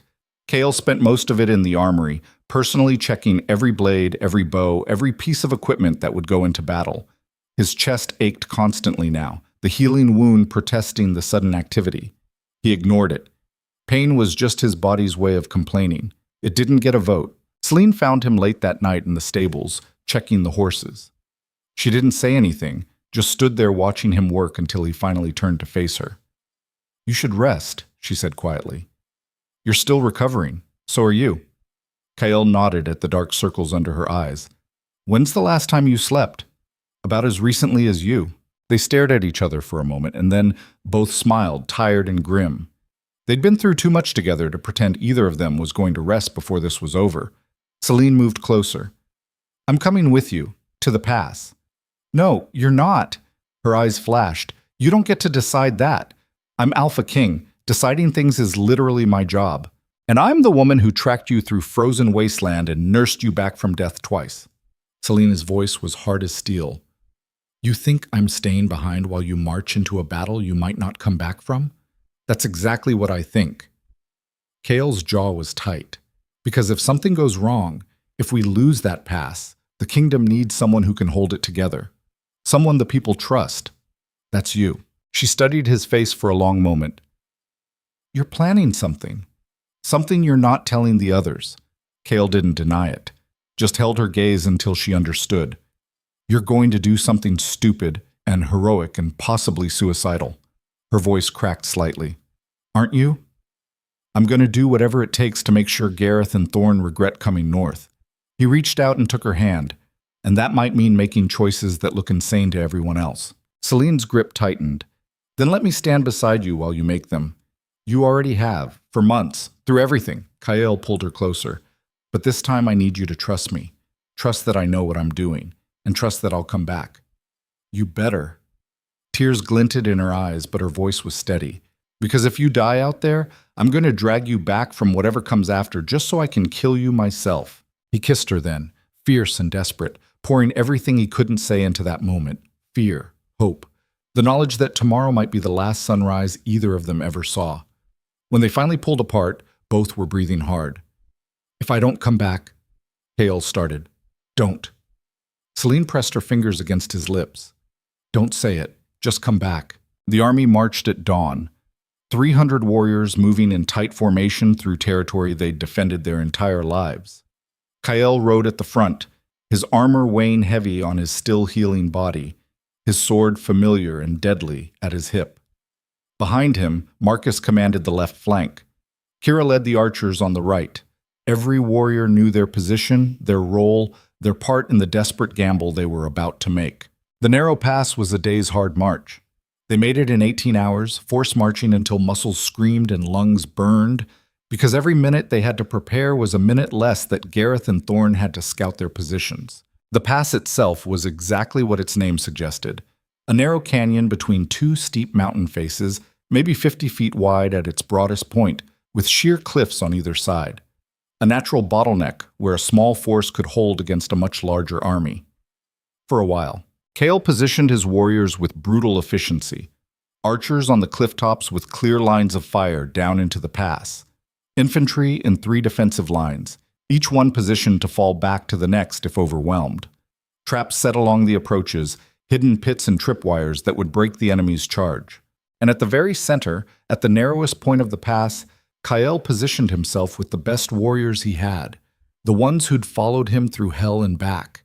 The ones who understood that this position wasn't just defensive, it was symbolic. The Alpha King holding the line personally, refusing to hide behind walls or subordinates, meeting the threat face to face and daring it to go through him. They didn't have to wait long. Gareth's army appeared on the southern horizon 2 hours before sunset, a massive force moving in organized columns. 800 warriors, maybe more. Siege equipment creaking along behind them, banners flying in the wind. From his position in the pass, Kyle watched them approach with cold calculation. He'd spent years studying warfare, understanding how armies moved and fought and broke. And what he saw coming toward him was a force built for overwhelming power, not tactical flexibility. They were counting on their numbers, on Kyle being too weak or too scared to meet them head-on, on the kingdom's warriors surrendering rather than dying in a suicidal last stand. They were about to learn how wrong they were. Alpha Gareth rode at the front of his column, and when he saw Kyle's force waiting in the pass, he actually laughed. The sound carried across the distance, arrogant and mocking. He brought his horse to a stop just outside bow range and called out, "Kyle Draven, I'm surprised to see you out of your keep. I'd heard you were still recovering from your brother's blade." "I heal fast." Kyle's voice was steady, loud enough to carry to both armies. "Come to finish what Riker started?" Riker was a fool. Gareth's smile was sharp, but he was right about one thing. You're weak. Any alpha who'd spare a kinslayer doesn't have the strength to hold the northern territories. So I'm here to do what needs doing. Step aside, hand over the throne, and I'll let your warriors leave with their lives. Generous offer. Kale didn't move. Here's my counteroffer. Turn around. March your army back south, and I'll pretend you never came north looking for a fight you can't win. Can't win? Gareth gestured at his massive force.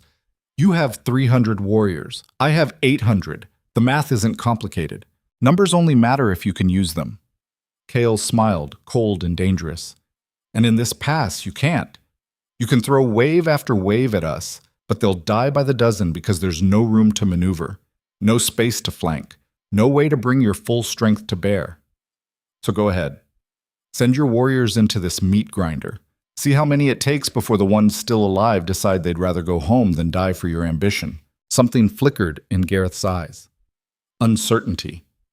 The realization that maybe this wasn't going to be as straightforward as he'd assumed, but he was committed now. Turning back would make him look weak, and in the Northern Territories, perceived weakness was death. You talk well for a dead man. Gareth raised his hand. But talk won't save you. He brought his hand down and his army surged forward. The first wave hit Kael's defensive line like water against stone. 20 warriors in tight formation, shields raised, pushing into the pass with disciplined aggression. They made it maybe 30 feet before the archers opened fire from above. Arrows rained down in a steel storm, finding gaps in armor, punching through shields, turning the narrow pass into a killing field. Warriors screamed and fell. The ones behind them stumbled over bodies. The formation broke. Kael's infantry hit them while they were disordered, shields and spears working in perfect coordination. The sound of steel on steel was deafening in the confined space. Blood ran on stone. Men died choking on their own lungs. And at the center of it all, Kael fought with the cold efficiency of a man who'd learned to conserve every ounce of strength for maximum effect. His blade found throats and hearts, and the gaps between armor plates. He moved like water, flowing around attacks, striking where enemies were weakest, protecting his warriors while they protected him. This was what he'd been born for. Not sitting on a throne, not making political decisions, but standing in the blood and chaos of battle, leading from the front, showing every warrior around him that their king wasn't asking them to do anything he wouldn't do himself. The first wave broke. Survivors retreated, leaving a dozen bodies behind. Kael's warriors had taken casualties too. 3 dead, 5 wounded. Not terrible for the opening engagement, but they couldn't sustain those losses indefinitely. Gareth sent in the second wave immediately, then the third. Each time Kael's force held, but each time the cost was higher. Warriors falling, defensive lines being pushed back, the archers running low on arrows. By the time the sun set, both sides were exhausted. Gareth had lost maybe 60 warriors. Kael had lost 23. The math was brutal and undeniable. At this rate, Gareth would win through attrition. He had bodies to burn. Kael didn't.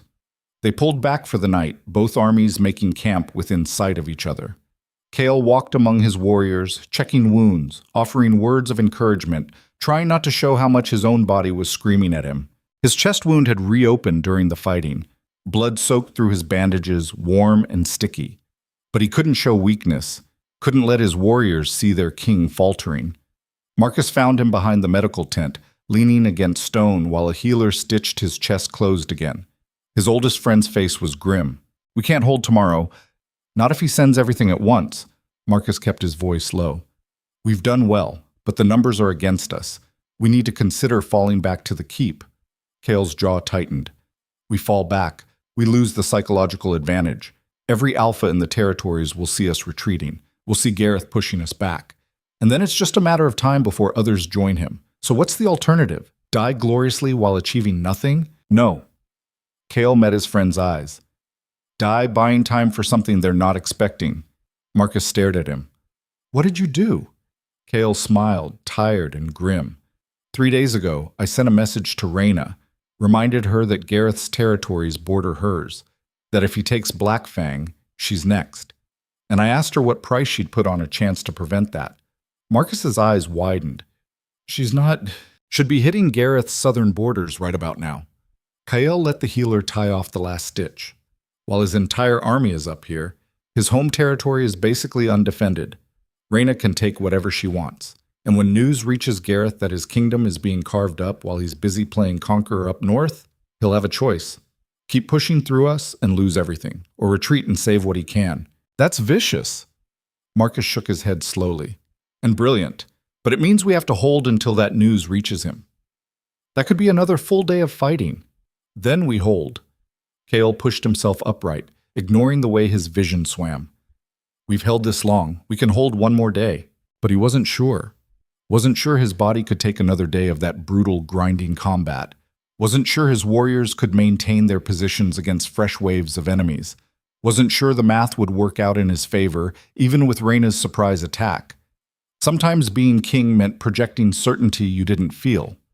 Confidence that was just stubborn refusal to accept defeat dressed up in armor and conviction. The second day started at dawn with Gareth throwing his entire remaining force at the pass in one massive wave. No more testing, no more probing attacks, just overwhelming violence designed to break through or die trying. The battle turned into nightmare. Warriors on both sides fighting in spaces so tight they couldn't swing their weapons properly. Blades finding flesh by accident as much as skill. The ground slick with blood and bodies and men struggling to stay upright. Kael was everywhere, his blade singing through the chaos, his voice cutting above the din to coordinate his warriors. He killed more men that morning than he could count, stopped thinking about it, just moved and fought and bled and refused to go down. His defensive lines fell back, first to the second position, then to the third.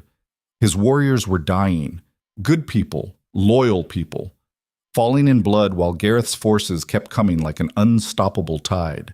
And then Kael saw it. Gareth himself pushing through his own warriors, blade in hand, his face twisted with rage and determination. The Alpha coming to end this personally. Their blades met in the center of the chaos, and suddenly the entire battle seemed to pause around them. Two Alphas fighting for dominance while hundreds of warriors watched to see which one would fall. Gareth fought with brutal strength, each blow designed to overwhelm and crush. Kael fought with precision and economy, his wounded body forcing him to be smarter about every movement.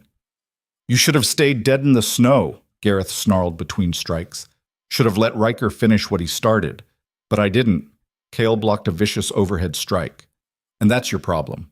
You bet everything on me being weak, being broken. But all that time in the frozen wastes taught me something." "What?" "How to survive." Kael's blade found an opening, carving a line across Gareth's ribs. "When you've got nothing left, when you've been stripped of everything except the refusal to quit, you become something most kings never understand. You become someone with absolutely nothing left to lose. And that makes you more dangerous than any army." Gareth roared and lunged forward, and Kael saw his mistake, saw the opening, the moment of overextension that left the bigger man vulnerable. Kael's blade drove up under Gareth's guard and into his chest. Not deep enough to kill immediately, but deep enough to end the fight. Gareth's eyes went wide with shock and pain as he stumbled backward. The battlefield went silent, every warrior staring at their Alpha bleeding from a mortal wound. And then a horn sounded from the south, different from Gareth's war horns. A signal that made every warrior from Bloodstone territory turn their heads in confusion and dawning horror. A rider burst through the rear of Gareth's forces, his horse lathered and exhausted. "My lord, your territories, Silverpaw Pack is burning everything. They've taken 3 settlements, and they're pushing deeper. If we don't return now, there won't be anything left to return to." Gareth stared at the messenger, then at Kael. Understanding and hatred warring on his face. "You planned this. You let us come north while I arranged for someone else to take your home." Kael's voice was cold. "Yes, that's called strategy, something you might have considered before bringing your entire army to my doorstep." Gareth tried to speak again, but blood was filling his lungs. He dropped to his knees, his blade falling from nerveless fingers, and pitched forward into the dirt. For a moment, no one moved. Then Gareth's second-in-command raised his hands. We yield, and ask for terms to retrieve our fallen and return home." Kael looked at the man, looked at the 800 warriors, now maybe 600, who'd marched north looking for conquest and found only death. He could destroy them, chase them down, turn retreat into rout and break Bloodstone Pack permanently. But that would make him the conqueror. The tyrant Riker had accused him of being. "Take your wounded and your dead."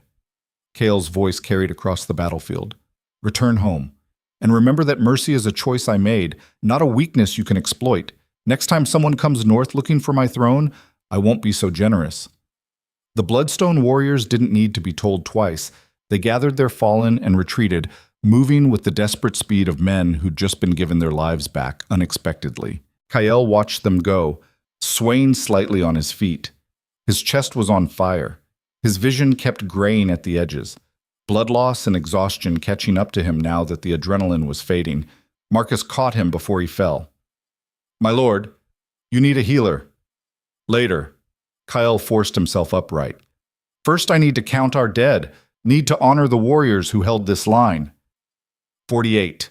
Marcus's voice was rough. 48 dead. Another 30 wounded badly enough they might not fight again. 48 lives. 48 warriors who'd followed him into a battle they knew would cost them everything. 48 people who'd trusted that their king knew what he was doing. They'd been right to trust, but that didn't make the cost any easier to bear. The journey back to Blackfang Keep took 3 days because Kael refused to leave the wounded behind.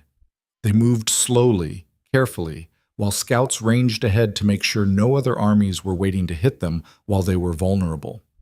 Celine met them at the gates, and the relief on her face when she saw Kael alive almost broke something in his chest. She didn't say anything, just pulled him into a fierce embrace that made his wounds scream, but he didn't care. "You came back."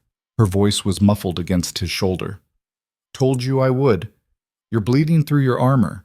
Been doing that for 2 days. Kael managed a weak smile. "What's a little more?"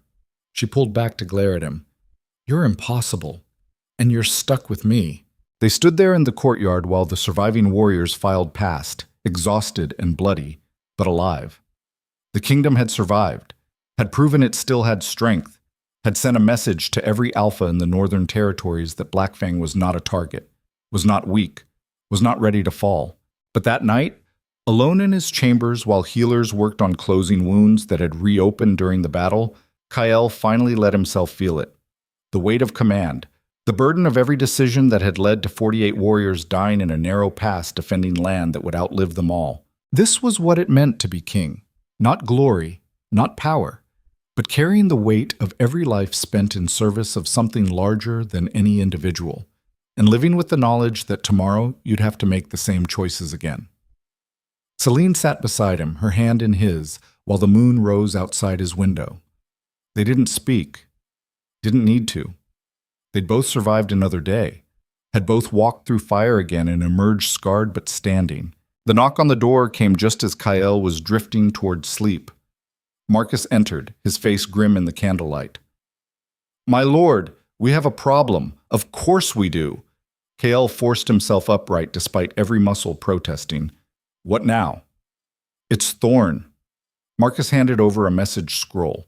He didn't join the attack because he was waiting to see if Gareth would win.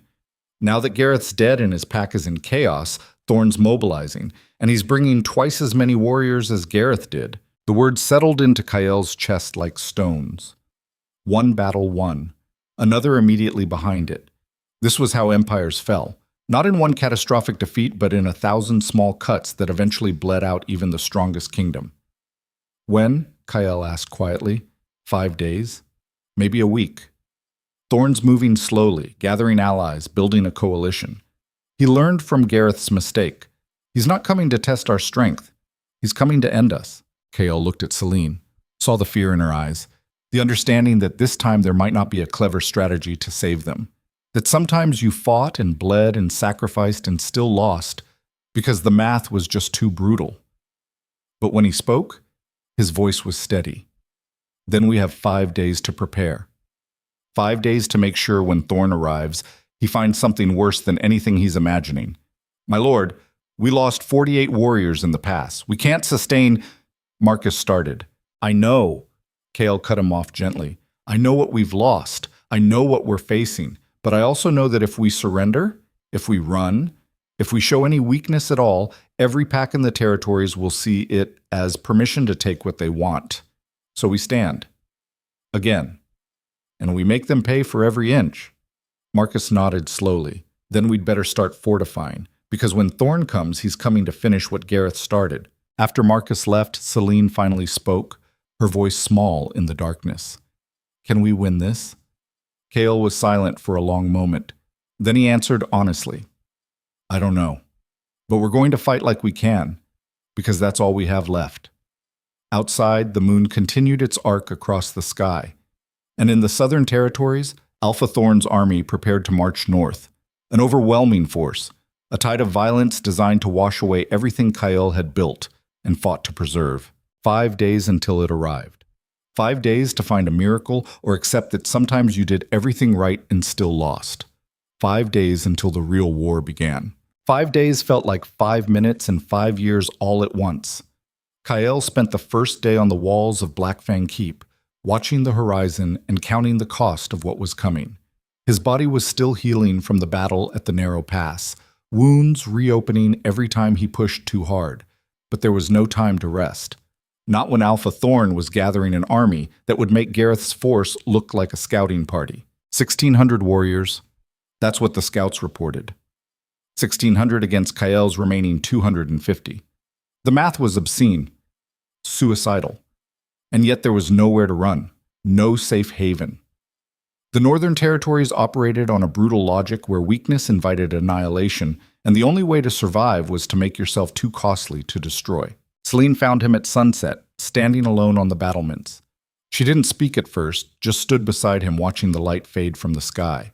They'd learned to communicate in silences over the past months, in the spaces between words where truth lived unfiltered. Finally, she said, "We could evacuate, save the people, live to fight another day." Kale was quiet for a long moment. Where would we go? Every territory in the north is either allied with Thorn or too scared to harbor us. We evacuate, we're refugees, scattered, broken. Everything we've built just becomes a story people tell about a kingdom that used to exist. Better than a story about a kingdom that died fighting impossible odds. Is it? Kale turned to look at her. I've been thinking about what makes a kingdom worth defending. It's not the land, not the buildings. It's the idea that there's a place in this brutal world where loyalty means something, where oaths matter, where you can stand against overwhelming force because it's the right thing to do. He gestured toward the territory spread below them. If we run, we kill that idea. Tell everyone that survival is more important than principles, that power always wins and honor is just a luxury for people who haven't been tested hard enough. I can't do that. Can't let Thorn take this kingdom without making him understand exactly what it costs to break something beautiful. Even if it costs everything? Especially then. Kale's voice was steady. Because sometimes the only way to win is to make the other side realize that victory isn't worth the price. And that means being willing to pay a price they can't imagine. Celine studied his face in the fading light. You've changed since the betrayal. Since the frozen wastes, you're not the same king who held this throne before. No, that king died in the snow. Kale's smile was thin and hard. What came back learned that strength isn't about never falling. It's about getting back up when everyone expects you to stay down. About making choices that terrify you because they're the only choices that matter. She took his hand, her fingers lacing through his. Then I'm staying. Whatever you're planning, whatever insane last stand you're preparing, I'm standing beside you. Celine, no. Her voice was iron wrapped in silk. You don't get to protect me by pushing me away. Not after everything. I chose you when you had nothing. When you were just a broken man bleeding in the snow. I don't abandon that choice now just because the odds got worse. Kale wanted to argue, wanted to order her to leave, to save herself, to survive what was coming. But he'd learned that Celine didn't take orders. She made choices. And trying to override those choices was just another form of disrespect. So instead he pulled her close and held her while the last light bled from the sky. Tomorrow would bring more preparations, more impossible decisions, more warriors looking to him for certainty he didn't feel. But tonight, for just this moment, he could stand here with the woman who'd refused to let him die alone. And that was worth more than any kingdom. The second day brought unexpected news. Alpha Rhina arrived at the gates with a contingent of 300 warriors, travel-worn and ready for battle. Kyle met her in the courtyard, genuinely surprised for one of the few times in his life. Didn't expect to see you here. He studied her face, looking for the angle. What's the cost? Rhaina's smile was sharp. Gareth's territories are mine now. Bloodstone Pack no longer exists. Your little strategic move gave me everything I wanted. She paused. But watching you orchestrate that reminded me of something I'd forgotten. What's that? That the Northern Territories need more than just strong alphas. We need smart ones, principled ones. Kings who understand that power without honor is just tyranny waiting to collapse. Rhaina gestured at her warriors. So here's my cost. You survive this. You remember that Silverpaw stood with you when it mattered. We build the kind of alliance that's worth more than territory or trade routes. And if we don't survive, then I go down fighting beside the only alpha in the north who's proven he's worth following. Her expression was serious. Fair warning, though, Draven. You get yourself killed after I march 300 warriors up here. I'm going to be very annoyed at your funeral. Kale found himself laughing despite everything. Deal. Try not to get any of your people killed for my funeral arrangements. Reyna's arrival changed the math from impossible to merely suicidal. 550 warriors against 1,600. Still brutal odds, but suddenly there was a whisper of possibility. A chance that maybe, just maybe, they could hold. Marcus spent the third day turning Black Fang Keep into a fortress. Every weakness fortified, every approach mined with traps, archers positioned in overlapping fields of fire. The Great Hall transformed into a final defensive position where they could make their last stand if the walls fell. Kael watched the preparations with the detached clarity of a man who'd already accepted his own death and was now just figuring out how to make it count. This wasn't about winning anymore. It was about making Thorn's victory so costly that everyone in the Northern Territories would remember what happened here. That Black Fang went down fighting to the last warrior, making every inch of ground so expensive that future would-be conquerors would think twice. On the fourth day, refugees started arriving. Families from the outer settlements who'd heard the army was coming and fled to the keep for protection. Kale wanted to turn them away, send them somewhere safer, but there was nowhere safer. So they crowded into the lower levels, civilians mixing with warriors, everyone understanding that when Thorn arrived, there would be no mercy for anyone. That night, Kael gathered his warriors in the Great Hall. 550 faces looking at him, waiting for words that would somehow make the impossible odds acceptable. Some were scared. Most were resigned. All of them were loyal in a way that made Kael's chest tight with emotions he couldn't afford to examine too closely. He stood before them and spoke in a voice that carried to every corner of the hall. Tomorrow, Alpha Thorn arrives with 1,600 warriors. He's coming to crush us, to take our territory, to prove that strength and numbers always win against honor and principle. And by every tactical calculation, he's right. We shouldn't be able to hold against that force. We should surrender or evacuate or do anything except stand here and fight.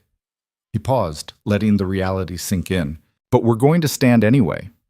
Not because we think we can win, but because some things are worth dying for. Because a kingdom built on loyalty and honor is more valuable than a kingdom built on fear and submission. Because if we fall on our feet with weapons in our hands, showing every alpha in the north what it costs to break something beautiful. Kael's eyes swept across the assembled warriors. I won't lie to you. Many of us won't survive tomorrow. Maybe none of us will. But our deaths will echo through the Northern Territories for generations. People will tell stories about the day Black Fang stood against impossible odds and made the ground so expensive that victory tasted like defeat. He drew his blade, holding it high. So when Thorn comes tomorrow, we meet him at the walls. We make him pay for every stone, every corridor, every room. We make him understand that conquest has a price, and that price is written in the blood of warriors who refuse to kneel. The hall erupted in a war cry that shook the foundations. Warriors pounding weapons against shields, voices raised in defiance of mathematics and probability and common sense. It was glorious and tragic and absolutely futile. And it was everything Kael had left to give them. Later that night, alone with Celine in his chambers, the weight of what was coming finally broke through his composure. She held him while he shook with silent grief for the warriors who would die tomorrow defending a kingdom that couldn't be saved. I'm sending them to their deaths. His voice was rough. All of them. For pride. For principles. For a throne that isn't worth the blood it's going to cost. No. Celine's voice was firm. You're giving them a choice to die for something that matters to them. That's different. Every warrior in that hall could leave tonight. Walk away. Save themselves. They're choosing to stay. Because I asked them to. Because you showed them what's worth fighting for. She pulled back to look at him. You think you're the only one who understands that some things are more important than survival? Those warriors have lived their whole lives in territories where might makes right, and the strong devour the weak. You gave them something different, a kingdom where loyalty means something, where oaths aren't just words, where you can stand for principles even when it costs everything. Kale was quiet, processing that. Then he said, "If I don't survive tomorrow, the kingdom needs a leader. Someone who understands what we fought for. Someone the people trust." "Don't." Celine pressed her fingers against his lips. "Don't say it. We survive together or we don't survive at all." He kissed her then, desperate and fierce, pouring everything he couldn't say into that connection. Love, gratitude, the knowledge that she'd saved him in every way that mattered, and he'd never be able to repay that debt. When they finally pulled apart, both were breathing hard.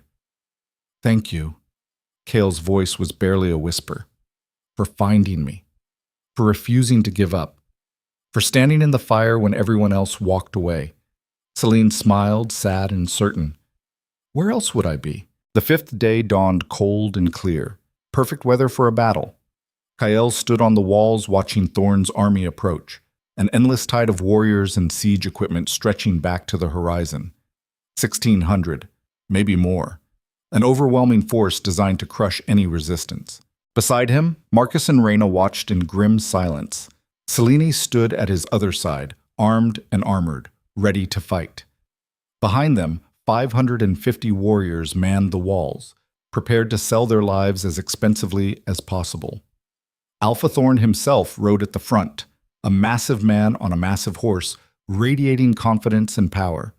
He stopped just outside bow range and called up to the walls. "Kael Draven, last chance to avoid unnecessary bloodshed. Surrender your crown, open your gates, and I'll let your people live." Kael's response was immediate and cold. "Come take it." Thorn's smile was vicious. "So be it. Your death. Your choice." He raised his hand and his army surged forward. The battle that followed was brutal beyond anything Kael had experienced. Wave after wave of warriors throwing themselves at the walls while archers rained death from above. Siege equipment pounding stone. Battering rams hitting the gates in rhythmic thunder that seemed to shake reality itself. Kael fought on the walls, his blade never still, cutting down anyone who made it over the battlements. Around him, his warriors did the same, defending every inch with desperate ferocity. They died in droves, but they took Thorn's warriors with them, made every foot of ground cost lives Thorn couldn't easily replace. Hours passed in a haze of blood and steel and screaming. The walls held, barely. The gates cracked but didn't break. Warriors on both sides died by the dozens, their bodies piling up until you couldn't see the ground beneath them. And then something unexpected happened. A horn sounded from the east, different from Thorn's war horns. Unfamiliar. Kael turned to see another army cresting the hills, banners flying in colors he didn't recognize at first. Then Marcus shouted, his voice hoarse with disbelief. "It's Corvin, Ironjaw Pack, and they're attacking Thorn's rear." Kael's mind raced to process this. Corvin had allied with Riker during the coup, had been part of the coalition that tried to destroy him. Why would he? And then he understood. Thorn's army was spread out, focused entirely on the keep's walls, vulnerable from behind. If Corvin's fresh warriors hit them from the rear while Kael's forces held the front, Thorn would be crushed between two armies. Corvin wasn't doing this out of loyalty or honor. He was doing it because Thorn had overextended, left himself vulnerable, and Corvin saw an opportunity to eliminate a rival and gain favor with Kael in one stroke. Brutal. Opportunistic. Exactly the kind of move that defined the Northern Territories. And it worked. Thorn's army, already exhausted from hours of fighting, suddenly found themselves attacked from two directions. Panic spread through their ranks. Warriors who'd been pushing forward started looking back, unsure where the real threat was coming from. Kael seized the moment. Now! Counterattack! Hit them while they're disordered. The gate swung open, and Kael led his remaining warriors out in a desperate charge straight into Thorn's confused forces. It was suicide. Madness. The kind of move that only worked when your opponent was already off balance and making mistakes. Kael's blade found Thorn in the chaos, the two alphas meeting in brutal combat while battles raged around them. Thorn fought with savage desperation, understanding that his conquest had turned into disaster, that he was about to lose everything he'd gambled. "You should have stayed behind your walls." Thorn's blade carved through Kael's guard, opening a gash across his shoulder. "Should have died quietly instead of taking me with you. But I didn't." Kael's blade found Thorn's knee, dropping the bigger man. "Because I learned something in the frozen wastes. something you'll never understand. What's that? That winning isn't about being strongest. It's about being too stubborn to quit even when quitting makes sense. Kael's blade found Thorn's throat, and about knowing when to accept help from people you hate. Thorn's eyes went wide, and then the light faded from them. His death sent a ripple through his army. Warriors seeing their alpha fall, understanding that this battle was lost, that conquest had turned to catastrophe. They broke.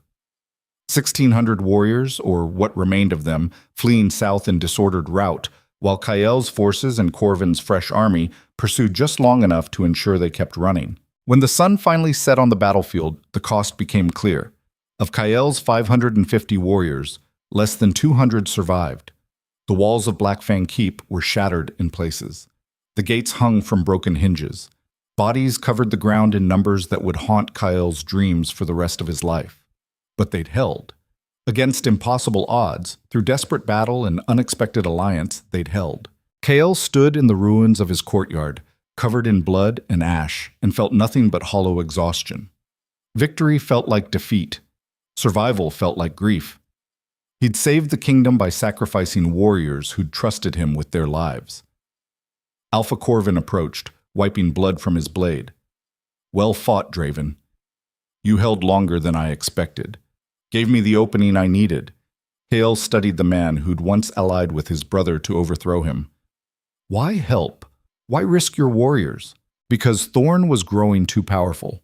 And because watching you fight at the narrow pass reminded me that strength isn't just about numbers." Corvin's expression was serious. "The Northern Territories need more than conquerors. We need leaders who understand that a kingdom built on fear eventually collapses.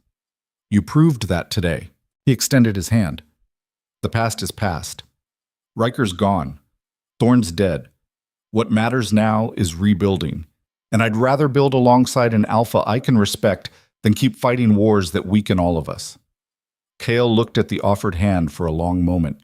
Every instinct screamed that this was another betrayal waiting to happen. That Corvin was just positioning himself for the next opportunity. That trust was a luxury he couldn't afford. But the alternative was endless war, endless bloodshed, a Northern Territories that tore itself apart until nothing remained worth fighting for. He took Corvin's hand. "The past is past. But the future gets built on actions, not words. Prove your loyalty through deeds, and we'll build something better than what came before." Corvin nodded slowly. "Fair terms. I'll hold you to the same standard." After Corvin left to tend his wounded, Reyna approached. She looked exhausted, her armor dented and blood-splattered, but her eyes were sharp. "That was closer than I'd like. Next time you're planning to defend impossible odds, maybe give your allies more warning." "Next time I'm planning to defend impossible odds," Kael said with a tired smile, "remind me to abdicate and let someone else deal with it." She laughed, short and sharp. "You're stuck with the crown now, Draven. You've proven you can hold it against everyone who wants to take it. That makes you the most dangerous alpha in the North. Or the most foolish. Same thing, usually." Reyna clasped his shoulder. "Rest. Rebuild. And when you're ready to actually build that alliance we talked about, send word. Silverpaw stands with Blackfang. For real this time." She left, taking her warriors with her, and Kael was alone in the ruined courtyard. Around him, survivors moved among the bodies, identifying the dead, helping the wounded, beginning the long process of cleaning up after battle. Marcus found him standing amid the wreckage. "My lord, the count is finalized. 357 dead between all our forces, another 100 wounded, and that's just our side. Thorn lost over 700. Corvin lost maybe 60. Kael closed his eyes. 357 warriors, 357 people who'd followed him into battle and never came home. The weight of those deaths settled onto his shoulders like physical stones. Make sure every fallen warrior is honored. Full ceremonies. Their families taken care of. Their names recorded so the kingdom never forgets what they sacrificed." His voice was rough. "They died defending something worth defending. The least we can do is remember." Marcus nodded. "And you, my lord? What do you need?" "Time." Kael opened his eyes. Time to figure out how to be the king these people deserve. How to build a kingdom where warriors don't have to die defending walls against armies that should never have come north. how to create something lasting instead of just surviving the next crisis. That sounds like wisdom. Marcus smiled slightly. The frozen wastes taught you well. The frozen waste taught me that survival isn't enough. Kale looked at his oldest friend. I want to build something better than what I had before. Not just a strong kingdom, a just one, where loyalty means something, where honor isn't just a word, where people can trust that their leaders actually care about more than power. Marcus was quiet for a moment. Then he said, "That king sounds like someone worth following. Let me know when you figure out how to be him." He walked away, leaving Kael alone with the setting sun and the weight of decisions yet to come. Celine found him hours later, still standing in the courtyard, staring at nothing. She didn't speak, just took his hand and led him away from the battle site, through corridors that smelled of smoke and blood, to a small balcony overlooking the northern territories. They stood together in silence while stars emerged one by one overhead. Finally, Kyle spoke. "I keep thinking about all the ways this could have gone differently. If I'd seen Riker's betrayal coming, if I'd been stronger at the narrow pass, if I'd found a way to end this without 300 warriors dying today." "You can't think like that." Celine's voice was gentle but firm. "You made the best choices you could with the information you had. That's all any leader can do. Is it enough? It has to be." She turned to look at him. "Because perfection isn't possible. Not for kings. Not for anyone. All you can do is keep trying, keep learning, keep being better than you were yesterday." Kael met her gaze. "And if I fail, if I make the same mistakes again, then you get back up and try again. Just like you did in the frozen wastes. Just like you did when Riker drove a blade into your chest." She smiled.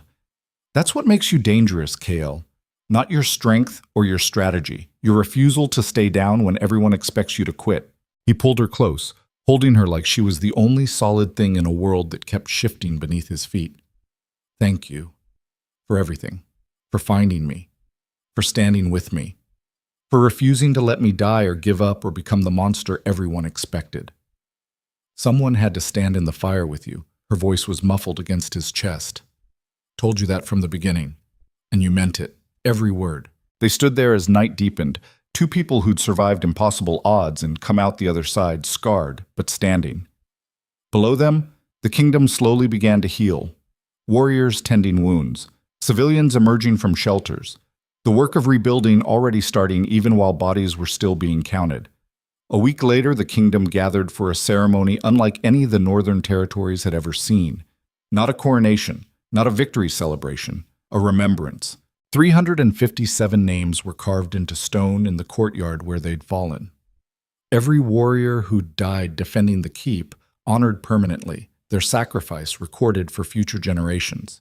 Kael spoke each name personally, a process that took hours, his voice never wavering even as grief threatened to choke him. When it was done, when the last name had been spoken and the last warrior honored, Kael stood before the assembled kingdom and spoke words he'd been preparing for days.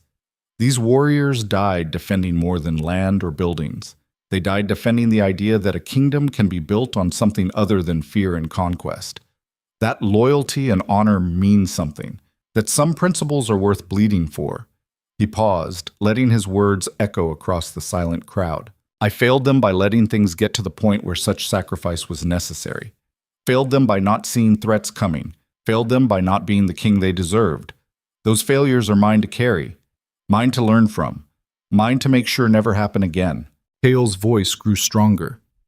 "But their deaths won't be meaningless.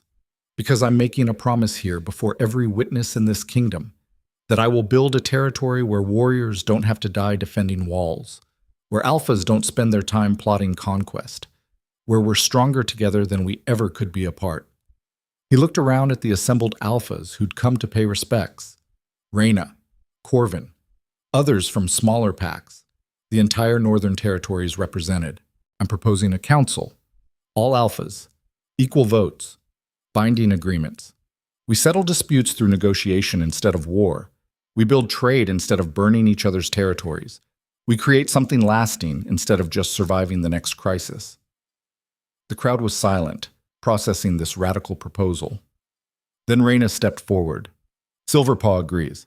It's time we stopped acting like enemies and started acting like neighbors." Corvin followed. Ironjaw stands with this proposal. The Northern Territories have bled enough. One by one, other alphas stepped forward. Not all of them. Some walked away, unable to accept a world where strength didn't automatically mean domination. But enough stayed. Enough agreed. Enough decided that maybe, just maybe, there was a better way. The Council of the North was formed that day. Not perfect, not without conflicts and challenges, but a start. A foundation for something better than the brutal cycle of conquest and retaliation that had defined the territories for generations. Kael returned to his chambers exhausted but cautiously hopeful. He'd spent years fighting to hold a throne, only to realize that holding the throne wasn't the point. Building something worth holding was the point. Creating a kingdom where the crown meant service instead of power. Celine was waiting for him, and this time when she asked the question, he had an answer. "When you said I was free," she repeated, "that I could walk away, did you mean it?" "Every word." Kael took her hands in his. "You don't owe me anything. You've already given more than anyone had the right to ask. If you want to leave, build your own life somewhere away from all this chaos and violence, I'll understand." Celine smiled, warm and certain. "You still don't get it, do you? I didn't stay because I owed you. I stayed because I chose you. Not the king, not the crown, not the power or the territory or any of it. Just you. The stubborn man who survived everything that should have killed him and somehow came out better on the other side." She squeezed his hands. "So ask me properly. Don't tell me I'm free. Ask me to stay." Kael's throat tightened with emotion. "Will you stay? Not as obligation or duty or because you think I need protecting, but because you want to. Because you choose this. Choose us. Choose to build something together that's worth more than survival." "Yes." Her smile widened. "Yes to all of it. To you. To us. To building something beautiful in the middle of this brutal world." He kissed her then, and it felt like coming home after a long journey through frozen wasteland. Like finding solid ground after months of uncertainty. Like the first real breath after nearly drowning. When they finally pulled apart, Kael said quietly, "I don't know how to be the king they need. How to build the kingdom I promised. I'm going to make mistakes, fail. Probably break things I'm trying to fix." "Good thing you're not doing it alone then." Celine's voice was steady. "We'll figure it out together, make mistakes together, learn together. That's what partnership means." Partnership. Kael tested the word. Not superior and subordinate, not king and subject. Partners building something neither could create alone. He could work with that. Months passed. The Northern Territories slowly transformed from a collection of rival packs into something resembling actual unity. Disputes were settled in council chambers instead of battlefields. Trade routes opened between territories that had been enemies for generations. The cycle of violence that had defined the North for centuries finally, tentatively, began to break. It wasn't easy. Old grudges didn't disappear overnight. Warriors trained for combat struggled to adapt to peace.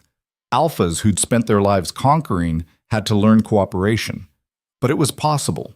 That was the revelation. It was actually possible to build something better. Kael spent his days learning to be a different kind of king. One who listened more than commanded. Who asked for input instead of assuming he had all the answers. Who understood that strength could mean flexibility instead of rigidity.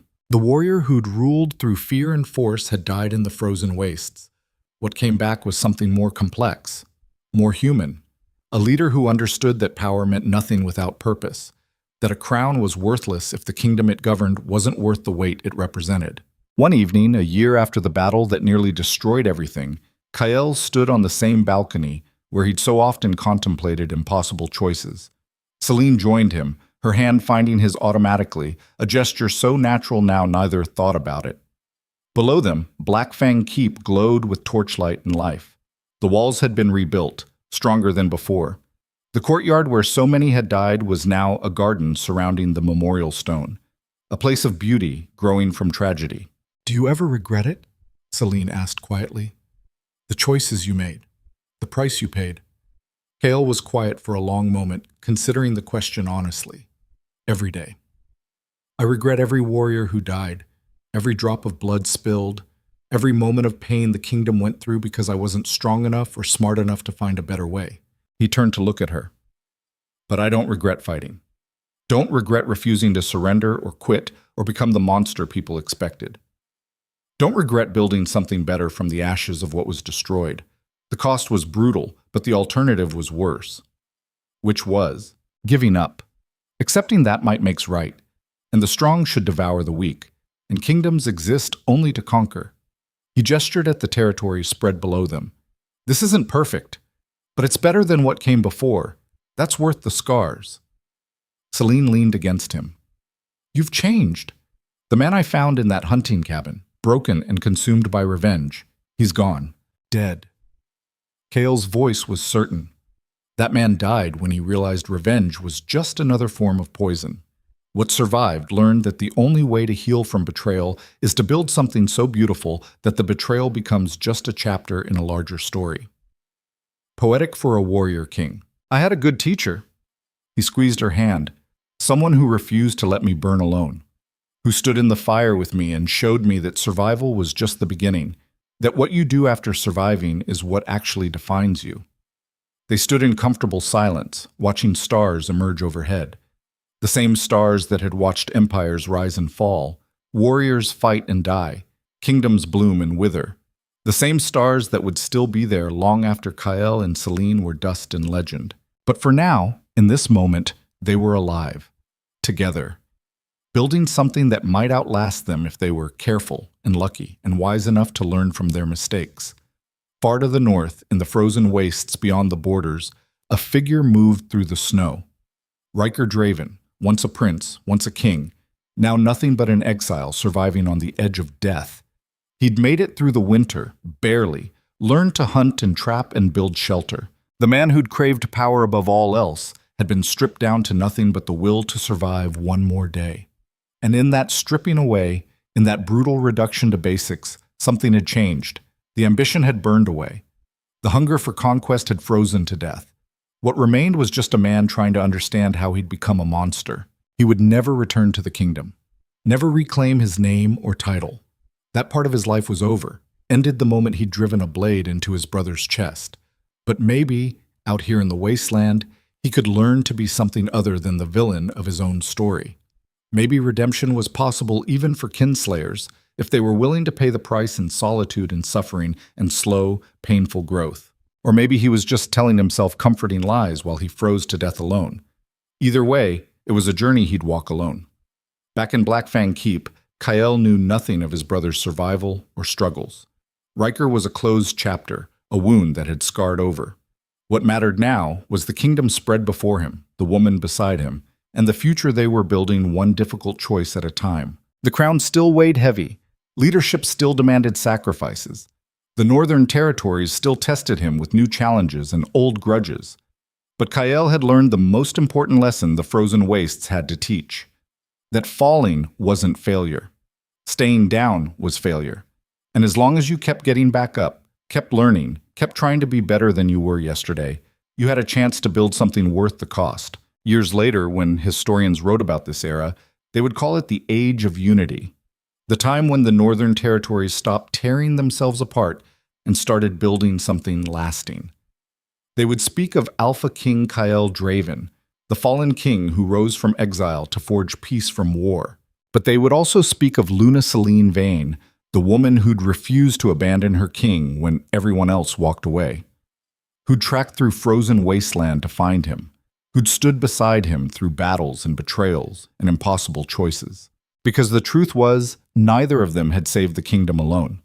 It had taken both of them, partnership and trust, and the stubborn refusal to give up even when giving up made sense, to build something beautiful from the ruins of what had been destroyed. The stories would echo through generations.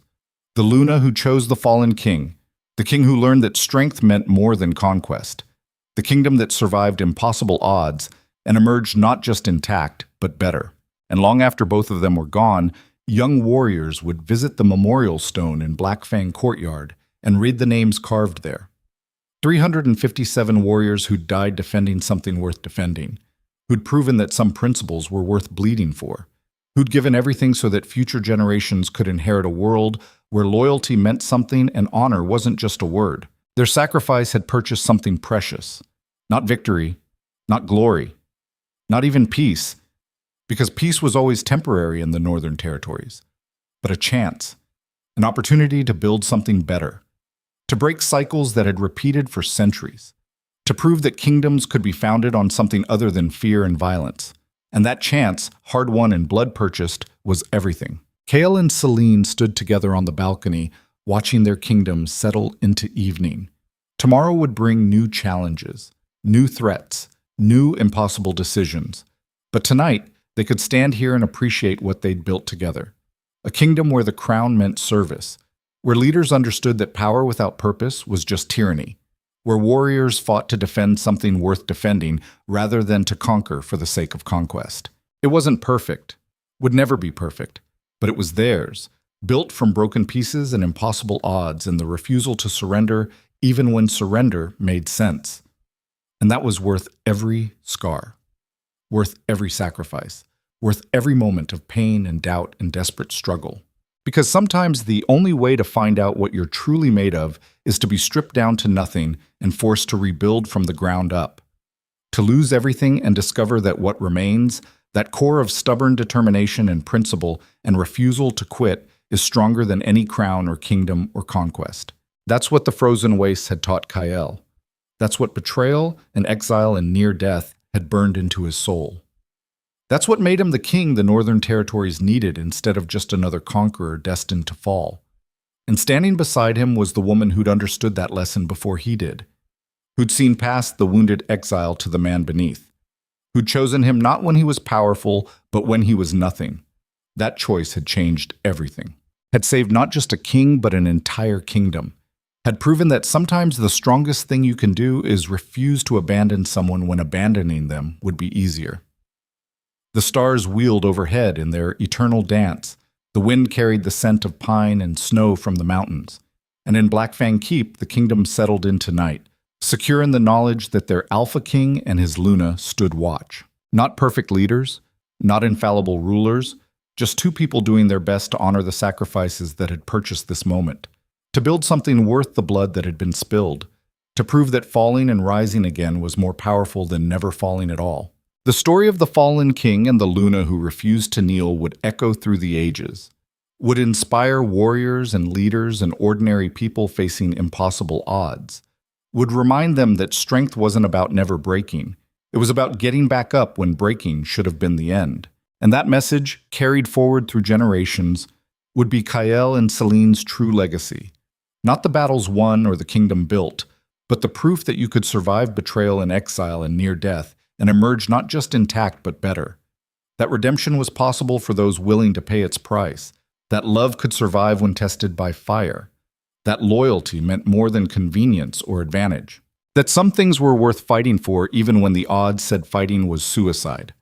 These truths, hard-won and blood-purchased, would outlive the kingdom itself, would survive long after the last stone of Blackfang Keep crumbled to dust, would echo through the ages as long as people still told stories about courage and sacrifice and the stubborn refusal to quit. And somewhere in those stories, always, would be the image of two people standing together on a balcony, watching their kingdom settle into evening, partners in every sense that mattered. The fallen king who rose again, and the woman who chose him when he had nothing left to offer but scars and stubbornness and the refusal to stay down. That choice had changed everything, and its echoes would never truly fade.